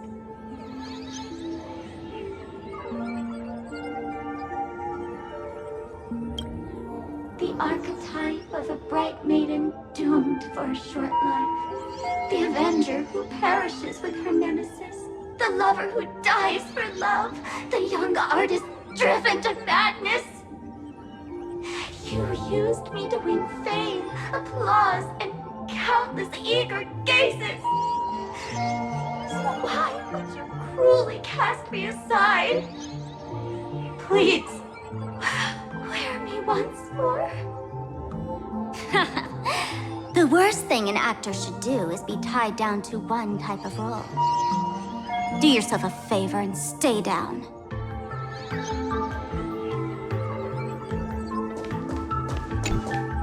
Hey there. Are you also troubled by the same illness as me? What illness do you have? I once suffered from a disease called Fool. A masked fool named Sparkle grew out of me, slowly becoming one with me. She used me to bear all the pain caused by her performances, left me battered and bruised, while she slipped away from everything.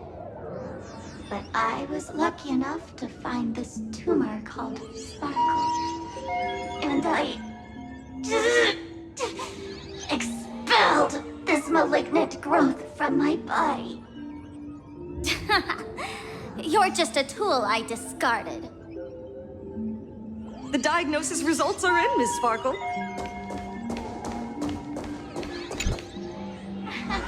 Sparkle, you're back! You seem happy. Yeah, I'm keeping my spirits high, just like she asked.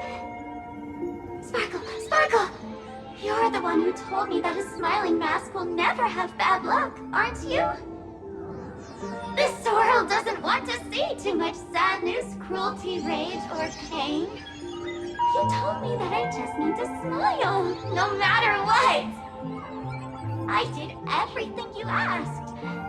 But why did you abandon me? Right now, I just want to scream, to cry, to shout. I just want to devour you all. Just how many masks have you thrown away? Don't worry about it. Everyone sheds just as many versions of themselves in a lifetime.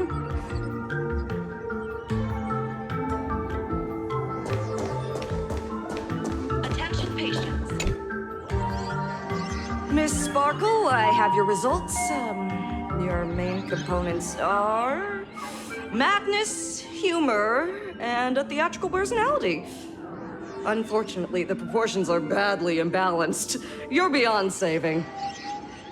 But the silver lining is your mask has fallen off. She's free at last.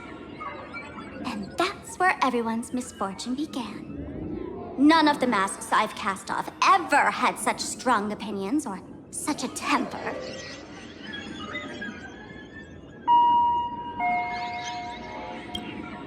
She no longer needs to be corroded by your cancer of rationality. Now she can do anything that you wanted to do but didn't dare to do. Ha! As if there's anything Miss Sparkle wouldn't dare to do. For example, you don't dare wear any one mask for too long. Like a butterfly shedding old skin, you keep discarding every mask just so you won't be defined or bound by them. You're afraid to stop, to be stuck in some stereotype. You're afraid that one day you won't be elating enough. That's why you drew Miss Sparxie and became her online. As a dazzling mask, everyone confides in her. Everyone wants to be her. Everyone feeds her their clever ideas. You thought this would inject new life into your elation. But sadly, once the mask is on you, you become its accessory. People care only about the image the mask paints. No one cares about the you beneath. And that is why she came to life.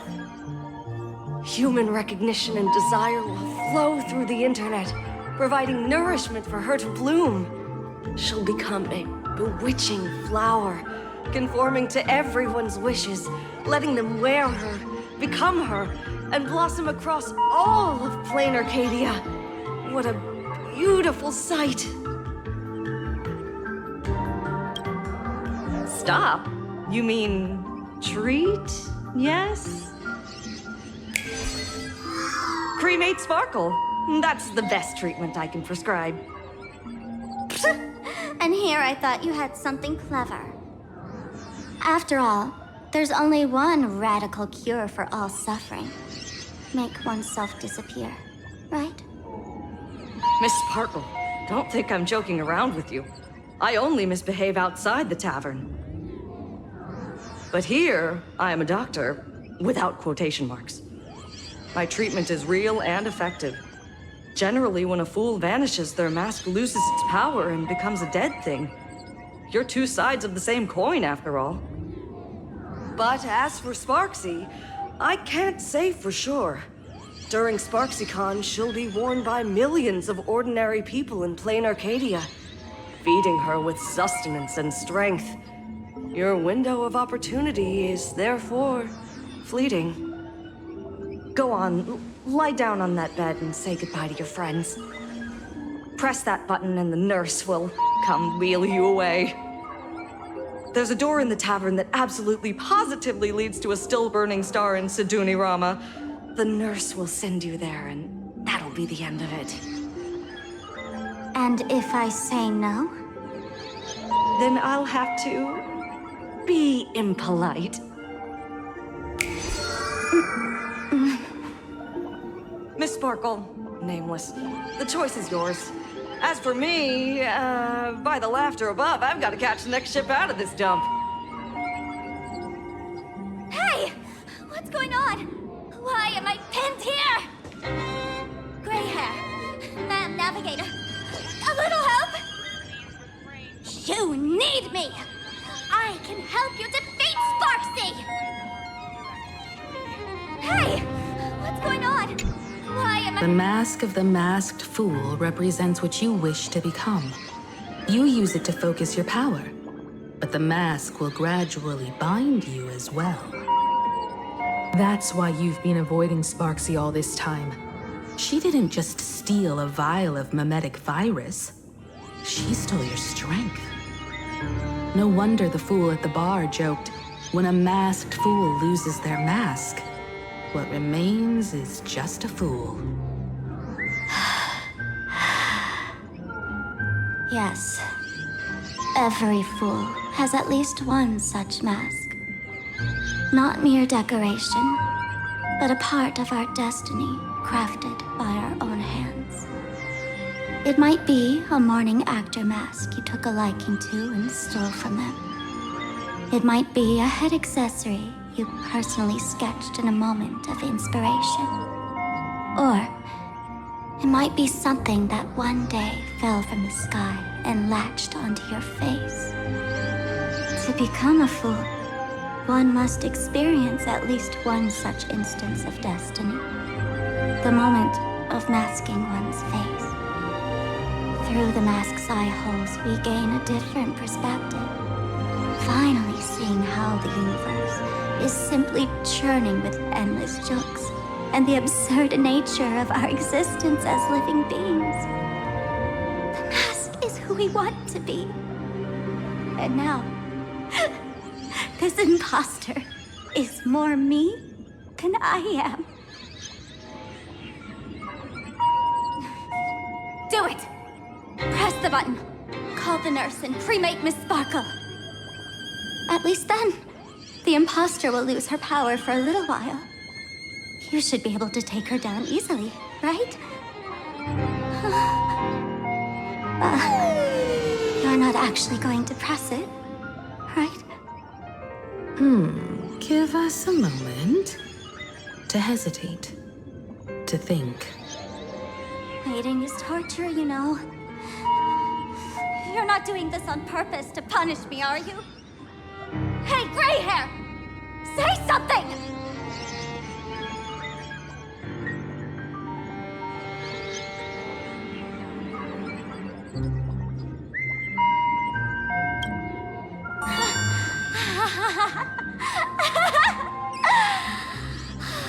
I knew it. Gray hair.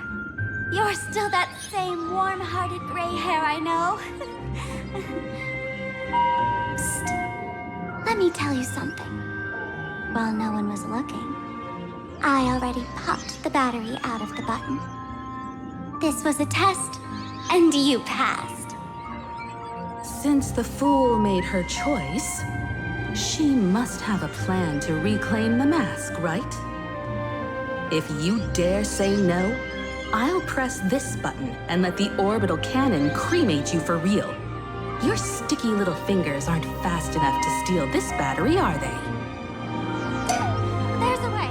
There's always a way. Miss Sparkle will definitely take responsibility and work together with everyone to stop Sparxicon. What's with this applause? Have we been watched the whole time?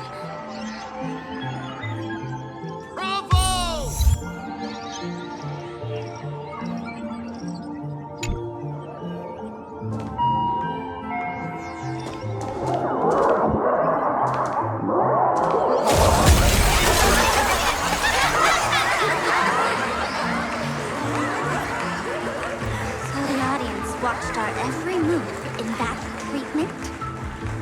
Is this a hospital or a theater? That's life for you. While there's life, there's judgment.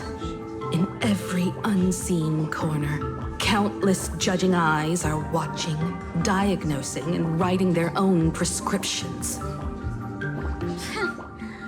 I must admit, Fatal Joke is a fascinating place. Real shame I didn't come check it out earlier. Ignore the spectators. They're just here for laughs. They won't help and couldn't if they tried. You said you had a way to stop Sparxie. Let's hear it. What's the plan? I've got a few anti-sparkle weapons in my collection.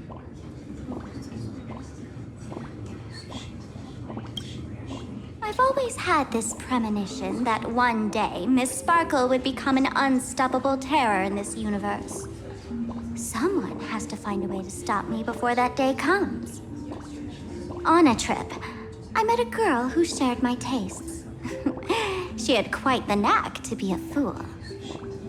In our battle of wits, she nearly turned me into sparkle paste using the local tumbleweed specialty. She also had a massive mech with beam cannons up the wazoo, ready to blast away any time. I quietly replicated those powerful goodies from my travels.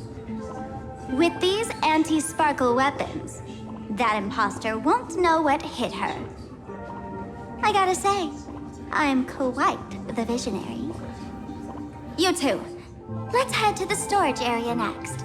I've already contacted Giovanni. He's doing an inventory check of the lost items there.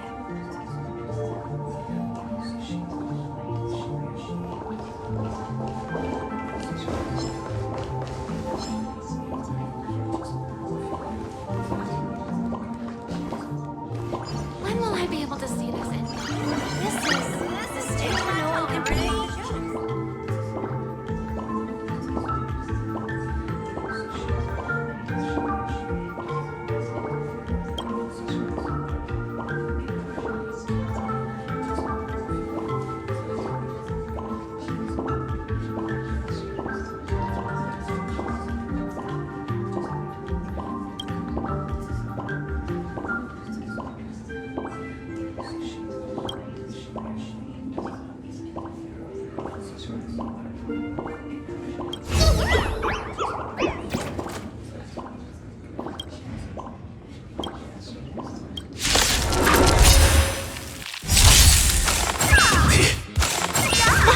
No holding back. Unite our goals. And last words.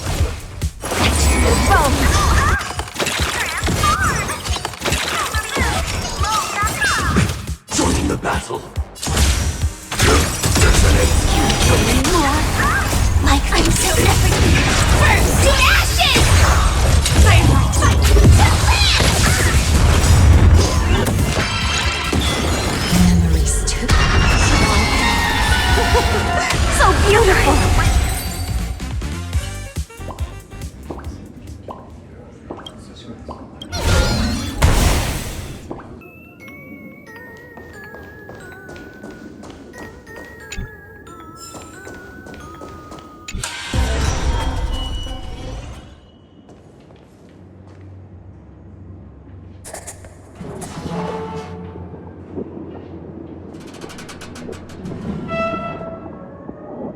Where are we now?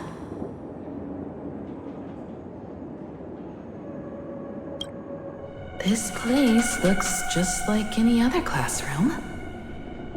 But something's off.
Winning takes out all the fun. So this is where they stashed the wave. Did you hear something?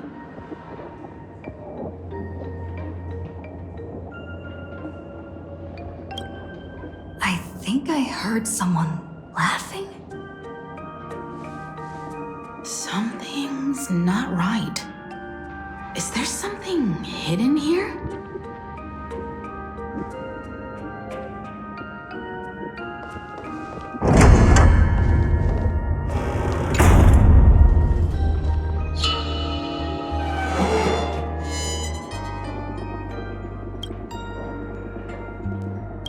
July 22nd, 1984?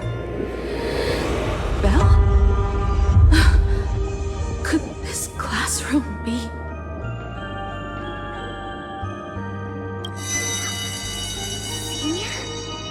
You're back!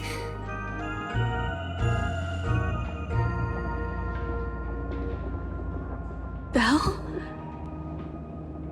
And you are? But...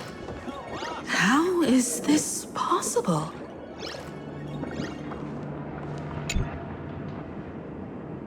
It really is you, Senior! You look so different. We almost didn't recognize you. Still, that dashing aura of yours simply can't be obscured. And so many of us, we've been here, waiting all this time. I'm so sorry. I was gone too long. It's unforgivable that I never came back to visit you all. You apologizing so seriously? That's not like you at all, Senior. Yeah. After all this time, the least I can do is smile. But all of you are already dead. Himeko, these students, who are they? They're the shadows cast by my past regrets. Young lives buried here by a tragic accident.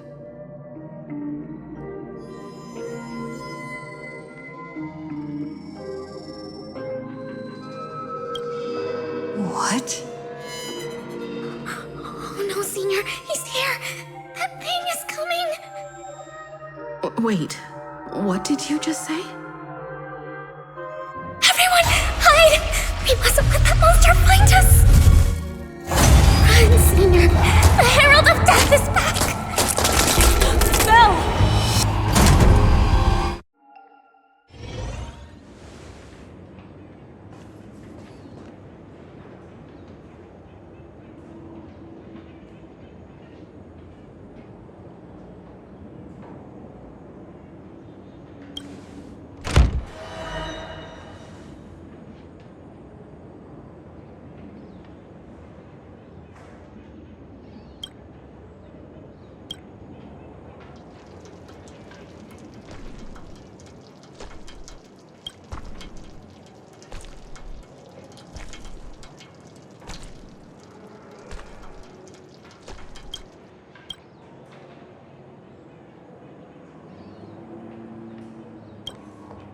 We've got the wave now. Time to regroup with Welt and the others. You can't save them. They're already ghosts. It wasn't Sparxie who attacked them, but something far more cruel. And they didn't die in the present, but during a certain twilight 15 years ago. We can't change their fates. However, this definitely isn't some kind of time travel to the past. Someone created this space for unknown reasons, only to reenact before an eyewitness the bloodbath at Graphia Academy from the Fantasmoon games 15 years ago.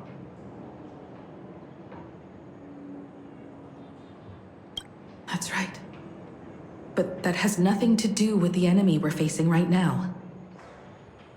I know you have a lot of questions now, but we'll have time to talk about all this in detail after we deal with Sparxie. Come on. It's time for us to meet up with Welt. He just messaged and said he and March found the missing Furbonana reporter, Bana, and the final landscape painting piece.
okay, Mr. Furbo? Good thing we got here in time, or you would have ended up as a target practice dummy. This Furbo nearly bit the dust. President, you're here! You're gonna give this Furbo some hazard pay, right?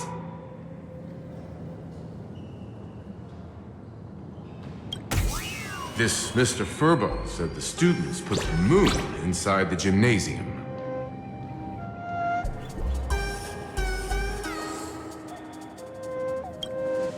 Sparxie must have given the moon to one of the emotes to look after. She really went all out, didn't she? The whole gym's full of moons. Now what? Be it Sparkle or Sparxie, both are equally just as headache-inducing. All right, everyone. Let's round up these emotes and take a look.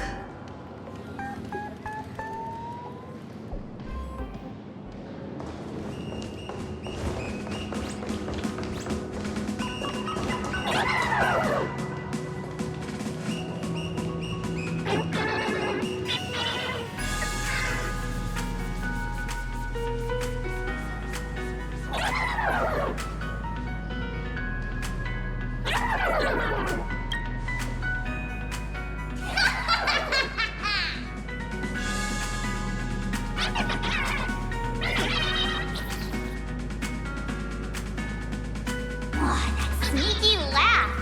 It probably does know where the moon is hiding. But how are we meant to even reach the thing?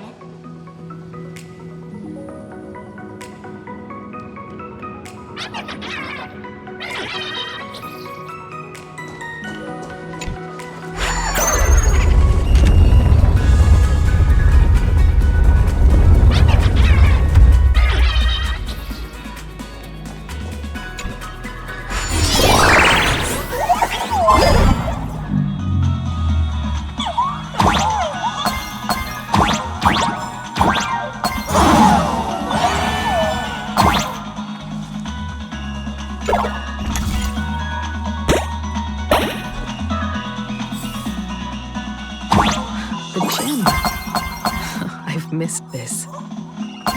There was a time when I really envied those classmates who could sprint across the field, giving it their all.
Don't tell me himeko was the quiet type who stayed far away from the gym back in school.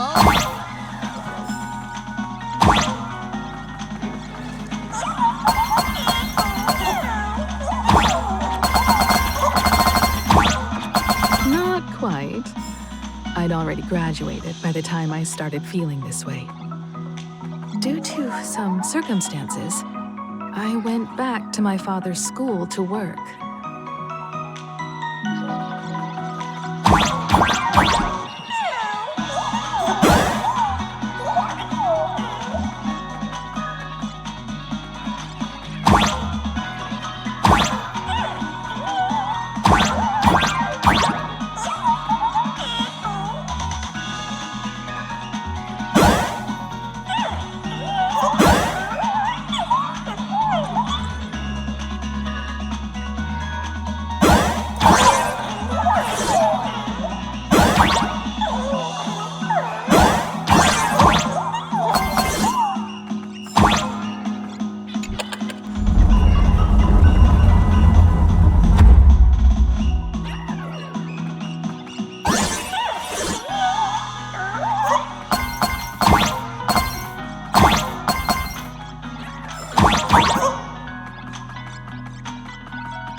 We should be able to reach that emoji.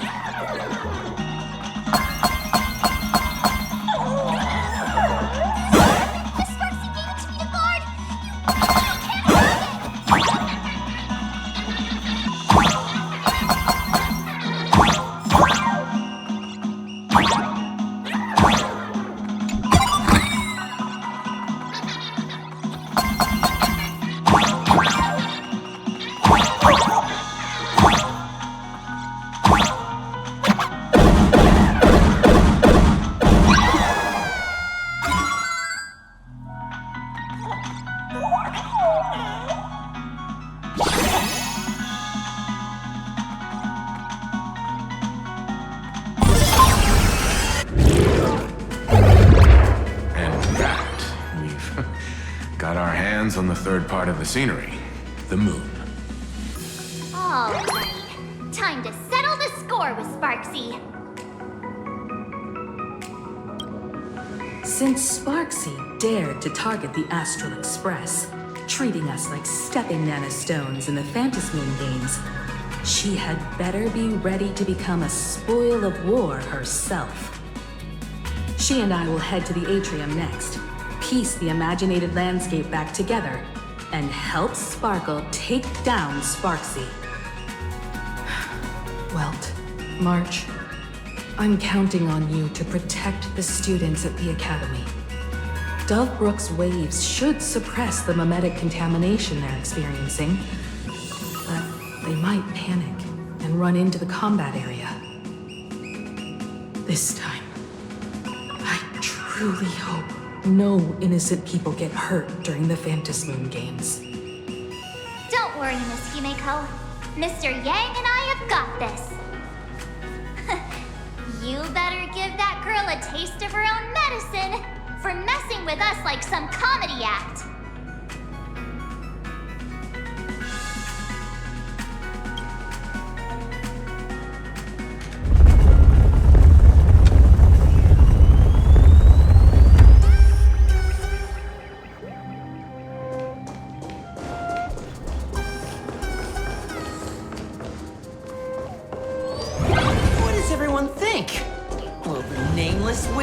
Let's cheer for Miss Sparxie!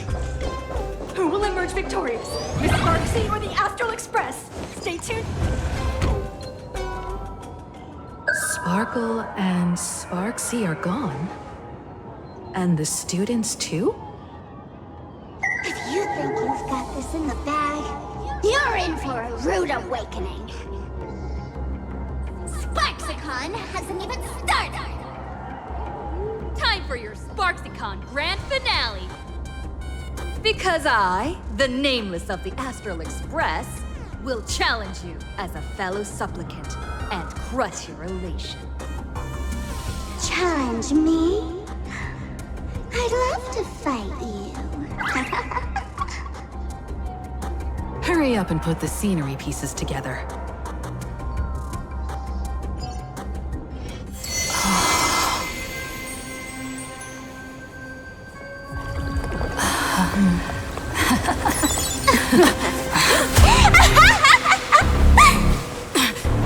That annoying old model has already fallen asleep.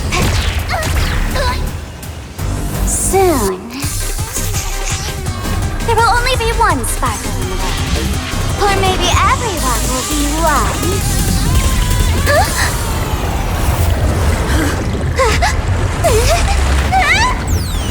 Don't attack during my transformation! Despicable! Too bad. The awesome has all arrived! I'll hereby declare the first battle of the Fantasmoon supplicants has commenced!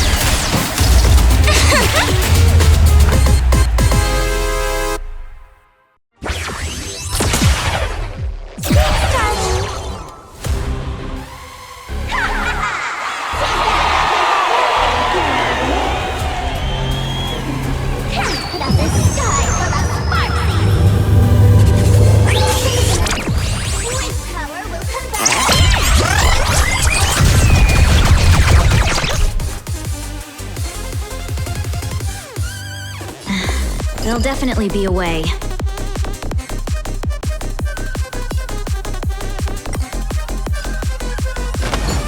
Unite our goals. The candle flickers in your breath. Emulating my death! Joining the battle. Can't kill anymore. Like I'm so everything. Burn to ashes!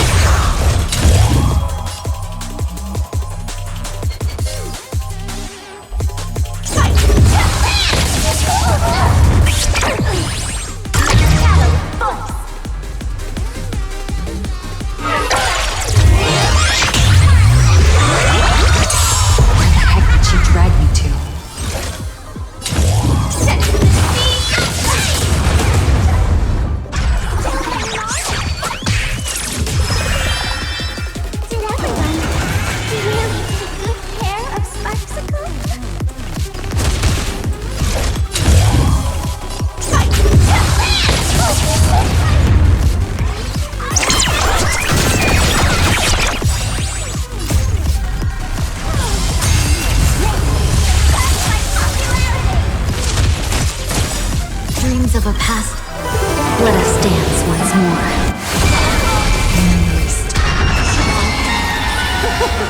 So beautiful! Have we met? Dream vanished, and last words. Special guest!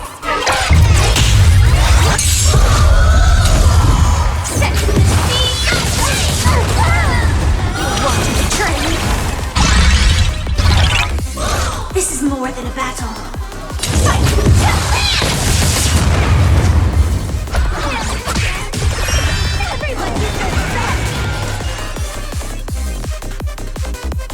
Emulating my death!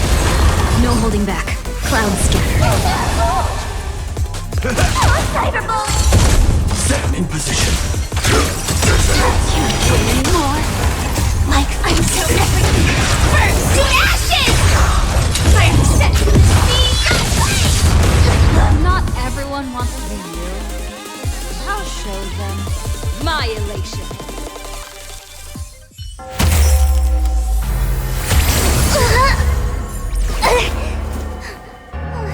Sparxie isn't over yet!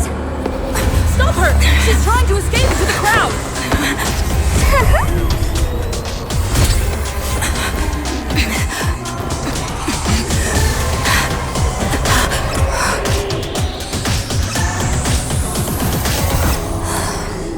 No need to panic, you two.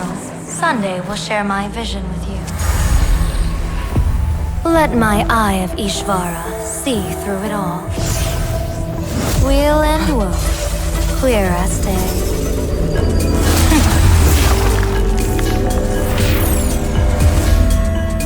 I see where the culprit is. Not you.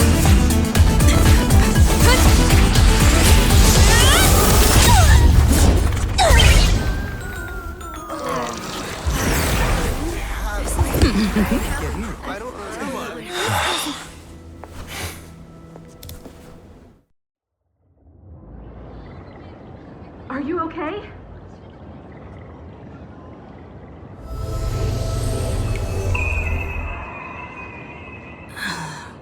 Where did everyone go? Look over here. General Yaoguang? Am I seeing things? We're just attuned to each other, that's all. Oh, feeling dizzy? Don't worry, it's just a minor side effect. When I first opened my eyes, I couldn't even conduct basic self-care for nearly a month. Don't worry, though. With my reinforcement, you'll be back to normal in a moment. Thank you, General. By the way, above your head... Can you see the sign above my head? So, whether it brings weal or woe, whether it changes or not, please keep this secret safe from me. Don't let me know, and don't let anyone else, okay?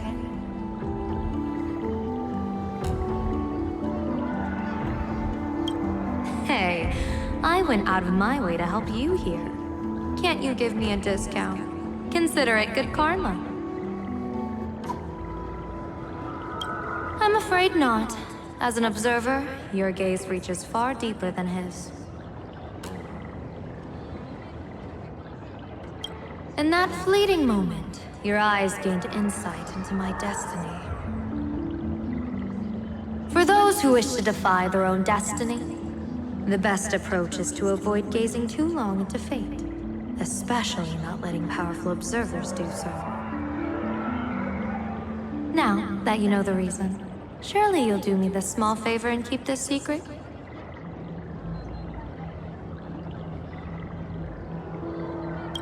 Thanks. And of course, be careful not to let it slip.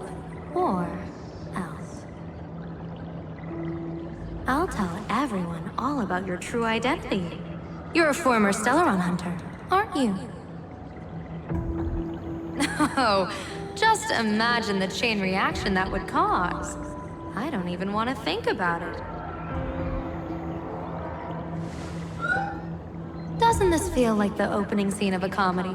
Two people who barely know each other, yet they're keeping each other's destiny a secret. I guess you could say we're now partners in fate. No surprise there. After all, both comedy and fortune-telling thrive on unexpected twists and turns of fate, don't they? All right, looks like the side effects have worn off. Time for us to say goodbye. And you? Are you okay?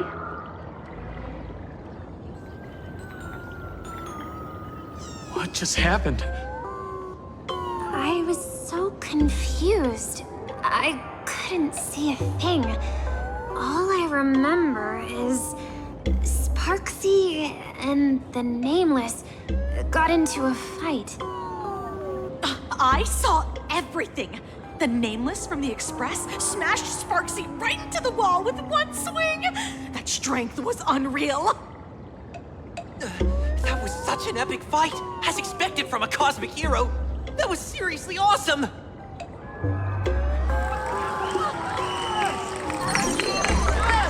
Astro Express! Astro Express! Astro Express! Looks like the students have all recovered from the contamination. Did they recover?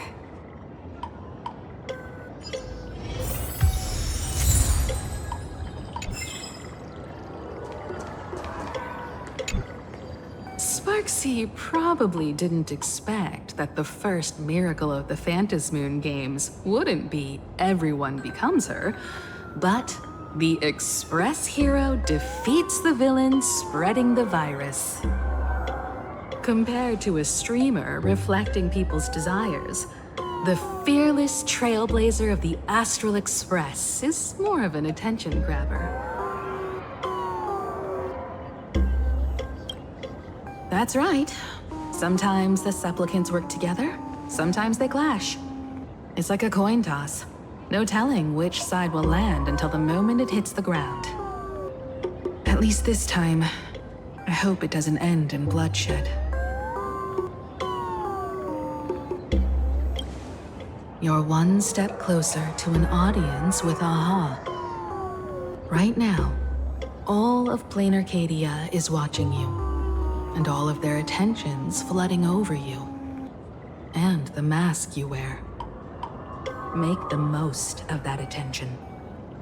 From now on, you'll represent the Trailblaze to show this world of elation what elation is. Show mercy. Or don't. No, I'm just kidding. Lower your bat. The audience in this Arcadia doesn't go easy on losers at the games. She'll lose her wish power soon enough, and the Sparxie virus will fizzle out. You can hand her over to the Department of Aberration Defense for imprisonment, or set her free. As a supplicant who's become the focus of all, I'm sure you've already made your decision. right?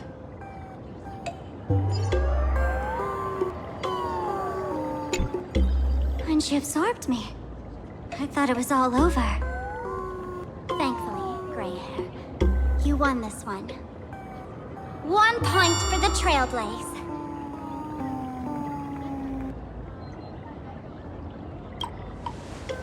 Who knows? But come on, doesn't that sound insanely cool? I'm totally adding this to Miss Sparkle's 132 origin stories. Maybe we're all just masks that someone else has shed.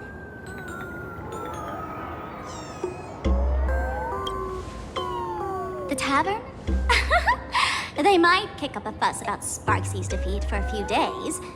Maybe some foolish hotheads might even come knocking to fight you.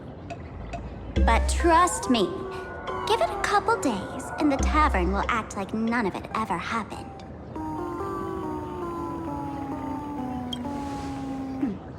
If I really am a mask, then naturally I should return to my wearer's face.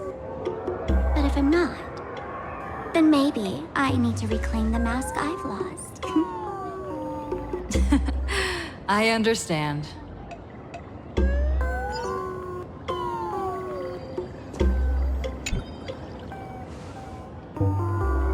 So, Victor, here to claim your prize? Very well. Sparxicle has no objections to that. So what'll it be? Gonna hand me off to the Department of Aberration Defense? Lock me up as a hardened criminal? But knowing you, you're not that heartless, are you? Or maybe you want to take away my streaming account as punishment. I'll live stream 24/7 and sing praises of your valor. All right! Let what belongs to the Graffia family return to the Graffia family. But don't let this little win get to your head. You've still got a long, long way to go before you meet the laughter. We can keep working together. Better to have a friend at the Fantasmoon Games than another enemy, right? What? No parting words?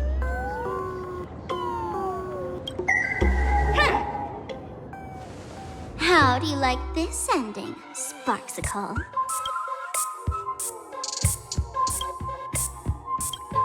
Old model. You and your powerful supporters won this one. I've got no comeback. As a mask, what do you plan to do with your original self? Who's the mask and who's the original? Shouldn't that be decided by the one left standing?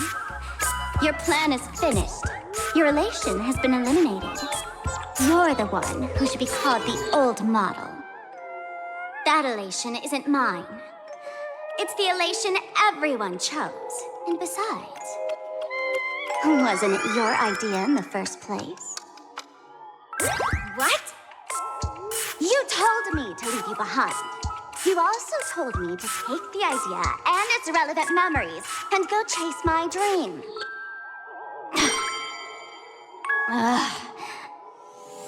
That's totally something Miss Sparkle would do. How do you like this ending, Sparkle? How does that joke go again? Take the mask from a masked fool, and what's left but a fool? But take the fool out of a masked fool, and all that's left is the mask. Come on, Sparkle. Time to end this little charade. No show is complete without a curtain call. Shall we become one at last? Bang! Ladies and gentlemen, are you having fun? A friendly reminder from Miss Sparkle. Don't underestimate the Fantasmoon Games. You won't get another opening act as spectacular as this Sparxicon, you know.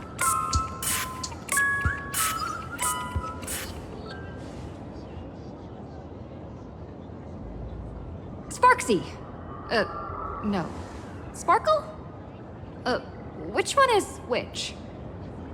Perhaps it was just a masked fool playing a harmless trick under the watchful eyes of the gods.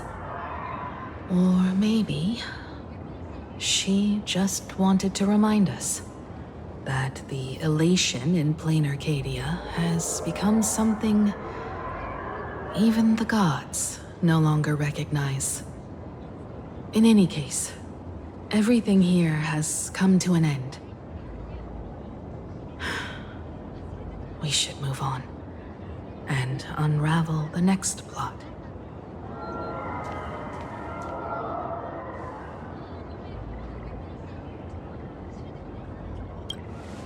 Indeed.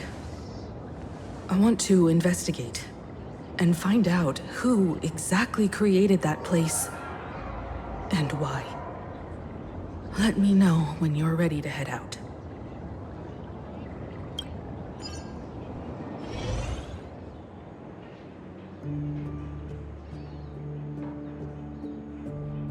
This place.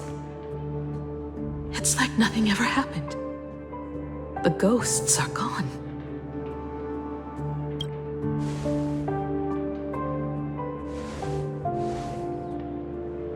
"15 years ago, during the last Fantasmoon games, I participated as a supplicant. I once believed that all it took for a supplicant to win was to show the people a magnificent miracle. And then I'd have an audience with the Eon of Elation. How foolish. How naive I was. Not everyone wants to obtain everyone's wish power in a positive way. On July 22nd, year 1984 of the Arcadian calendar, a supplicant harboring immense malice stepped into Graphia Academy. He slaughtered 22 students who had stayed behind after school, then went on to Dovebrook District, where 146 innocent civilians were either killed or wounded. That spirit moved like a deranged artist, leaving corpses, imprinting his signature mark. The Bloody Bloom. The media dubbed him the Herald of Death.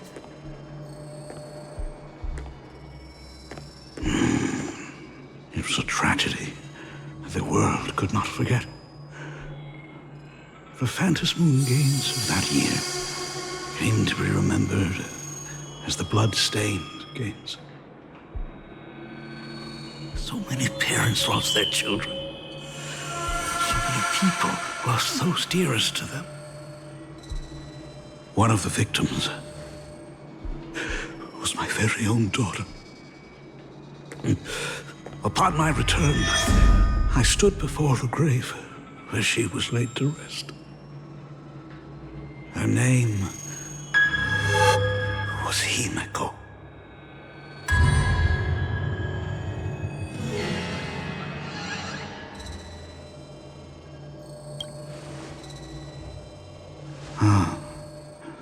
Forgive me. Allow me to introduce myself. I am Ryusuke, the current dean of Graphia Academy. So, this lady who bears her name, who exactly are you?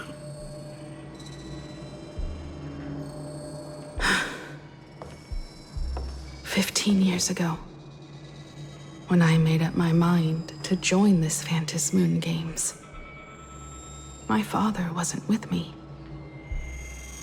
Even as I fought for my life against the Herald of Death, my father was still off somewhere, wandering the cosmos. Strictly speaking, ever since I can remember, his presence in my life has been as thin as the air in space. So, I would ask you, who bears his name? Who exactly are you?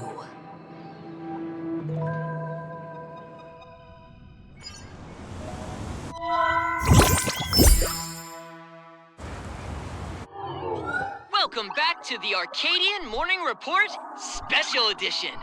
We continue to bring you updates on the Fantasmoon games. The SparxieCon hosted by Supplicant Sparxie came to an abrupt end less than an hour after it began! Under the watchful eyes of the entire network, the Nameless from the Astral Express went head-to-head with streamer Sparxie in a spectacular showdown. Unbelievable! I used to think all of the Trailblazers fight scenes in director Rekka's latest film, Holy Grail Stay Night, were just special effects. Turns out she's got real moves. We'll continue following the Astro Express's activities and bring you... Breaking news! Around 4 p.m. today, the Security Bureau uncovered multiple corpses at the Sinwish Syndicate's headquarters in Dovebrook District. Initial reports suggest violent infighting among gang members as the cause. Even more shocking, an IPC employee was found dead at the scene.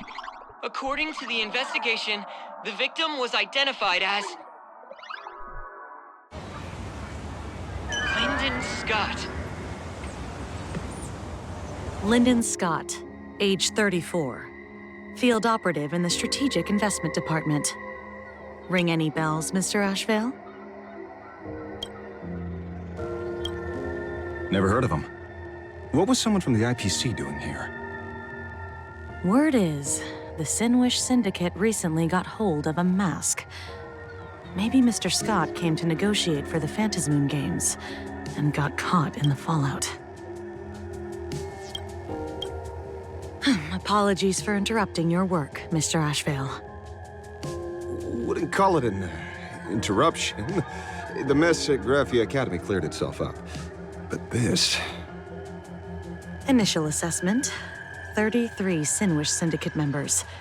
Leader Polwave included, along with second-in-command Costide, were murdered in the same time frame. Costide. The victims show clear signs of trauma and fractures, along with massive blood loss. Exact cause of death still pending further autopsy.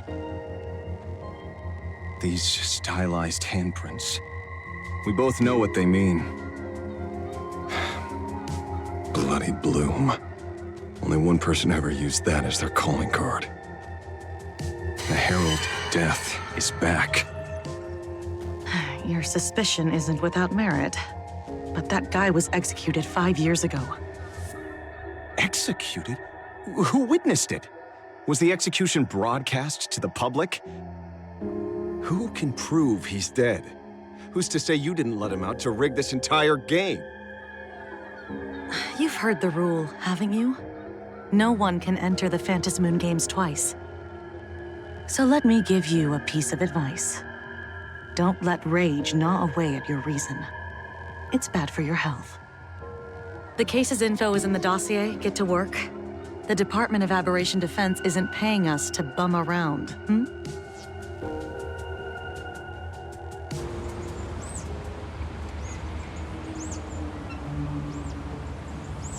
Rage sparked quietly in the detective's chest, and not even the wind from Dovebrook could dispel the metallic tang of blood clinging to his nose.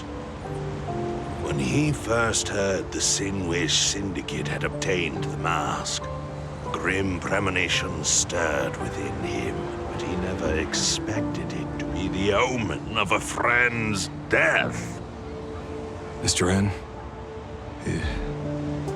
he's no longer with us. Now he's just a body, another nameless casualty buried beneath a headline. People only care about the stars twinkling above, about the epic tales of the eternal conflicts among the cosmos's great figures. Compared to all that, who would mourn a small-time thug from a petty gang? What should we do next? I've been slacking off for far too long. It's time to make a choice. Mr. Ashvale, if you're calling now, may I assume you've accepted my offer? You are right, Miss Pearl. I'll join the games. Assuming you still need me, of course. My offer still stands. Just like 15 years ago, the same omen returns. There are signs the Fantasmoon games are spiraling out of control again. Mr. Ashvale, I ask for your strength to steer the Zeonic games back on course. All I have to offer is a heart set on revenge. Today, 33 citizens of Planarcadia and one IPC colleague perished under mysterious circumstances. Someone is imitating the Herald of Death's methods, attempting to interfere with the games. Only victory can bring solace to the fallen.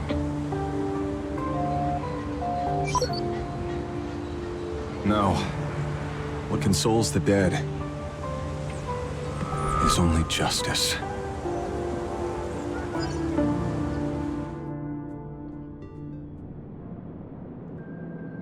What's the matter? Found a better candidate? Don't I even make the short list? This is a game shaped by the most capricious Eon. Surprises and twists are its very nature. It's only right I choose the strongest players. Even so, I have to ask, what makes you so sure that I'd hire a wanted criminal to fight in the Fantasmoon games, instead of tossing you into an IPC cell? Throw me in prison? But the Strategic Investment Department in Penacony clearly extended an olive branch to us Stellaron hunters. No? Changed your minds already? You suits sure turn faster than a page in a paperback. So let's cut the fluff. Give me a mask. Call it your first strategic investment in us. What do you say? Understanding comes first, then the investment. Tell me, how do you plan to earn my trust? Apologies in advance. Before I came to meet you, I broke into your collection room. I know what you've been working on. Imaginate. Tell me, have you heard of Zero?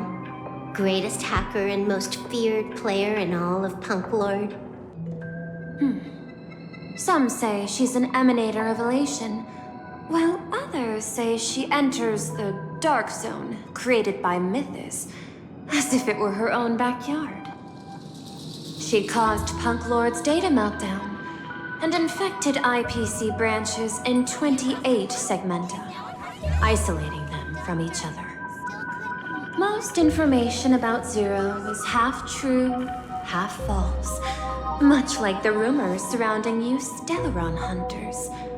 But one thing is certain. Zero suffered a major downfall, and is now a prisoner of the IPC. It's obvious she left a deep impression on you. Traumatic, even. In that case, you should also know that ether editing and imagenesis stem from the same technological source. Or aren't. I know. I've studied it. How could I forget? You stole Zero's tech to make that lousy cash grab game Ethereum Wars. Of course, you'd know all this. But you corporate moneybags will never comprehend it. The fleeting, ever-changing power of the elation. Zero once tampered with the parameter of reality, creating an independent realm that belonged solely to her, just like that other one. Just like Graphia. Are you willing to trade the secrets of imagenesis? I can think about it. Deduction. You may be lying. I've heard that those who join the Stellaron Hunters have long since abandoned the path they once walked. Who knows? You're in the Arcadia of Elation. Wouldn't it be a waste not to test your luck? Deal, Ether Hacker. And to seal it with confidence, let me show you a little trick of the trade. A hacking trick?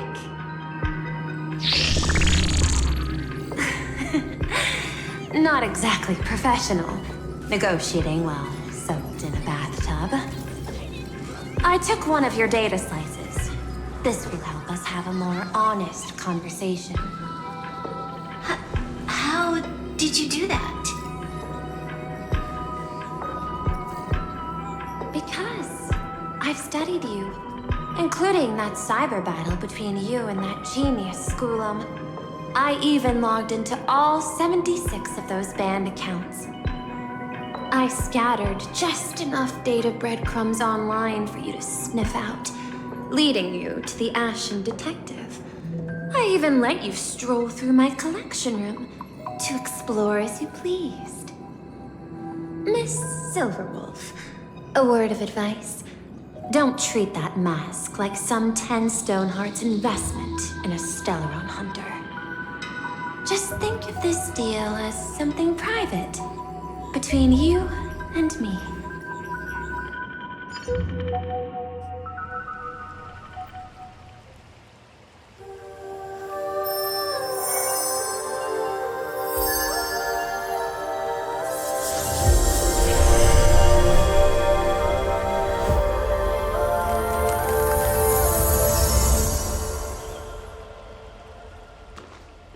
What the heck?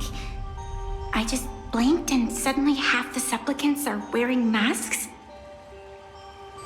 I was hoping the show would get better. Streamers clashing with cosmic heroes. A flashy brawl without anyone getting hurt. Wouldn't that have been nice? But now we've got a crow, a shell, a cat, a wolf? How many more mystery guests are crashing the stage? And this thing? When did it sneak in?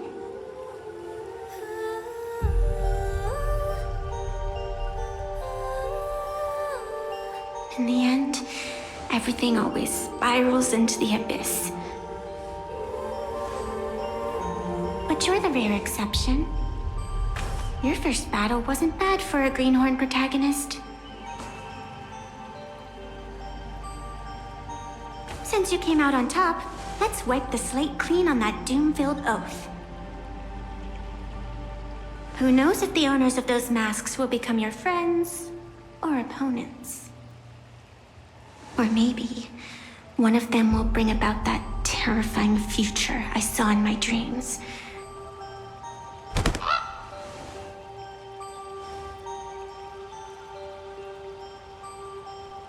Little one, how'd you find your way here?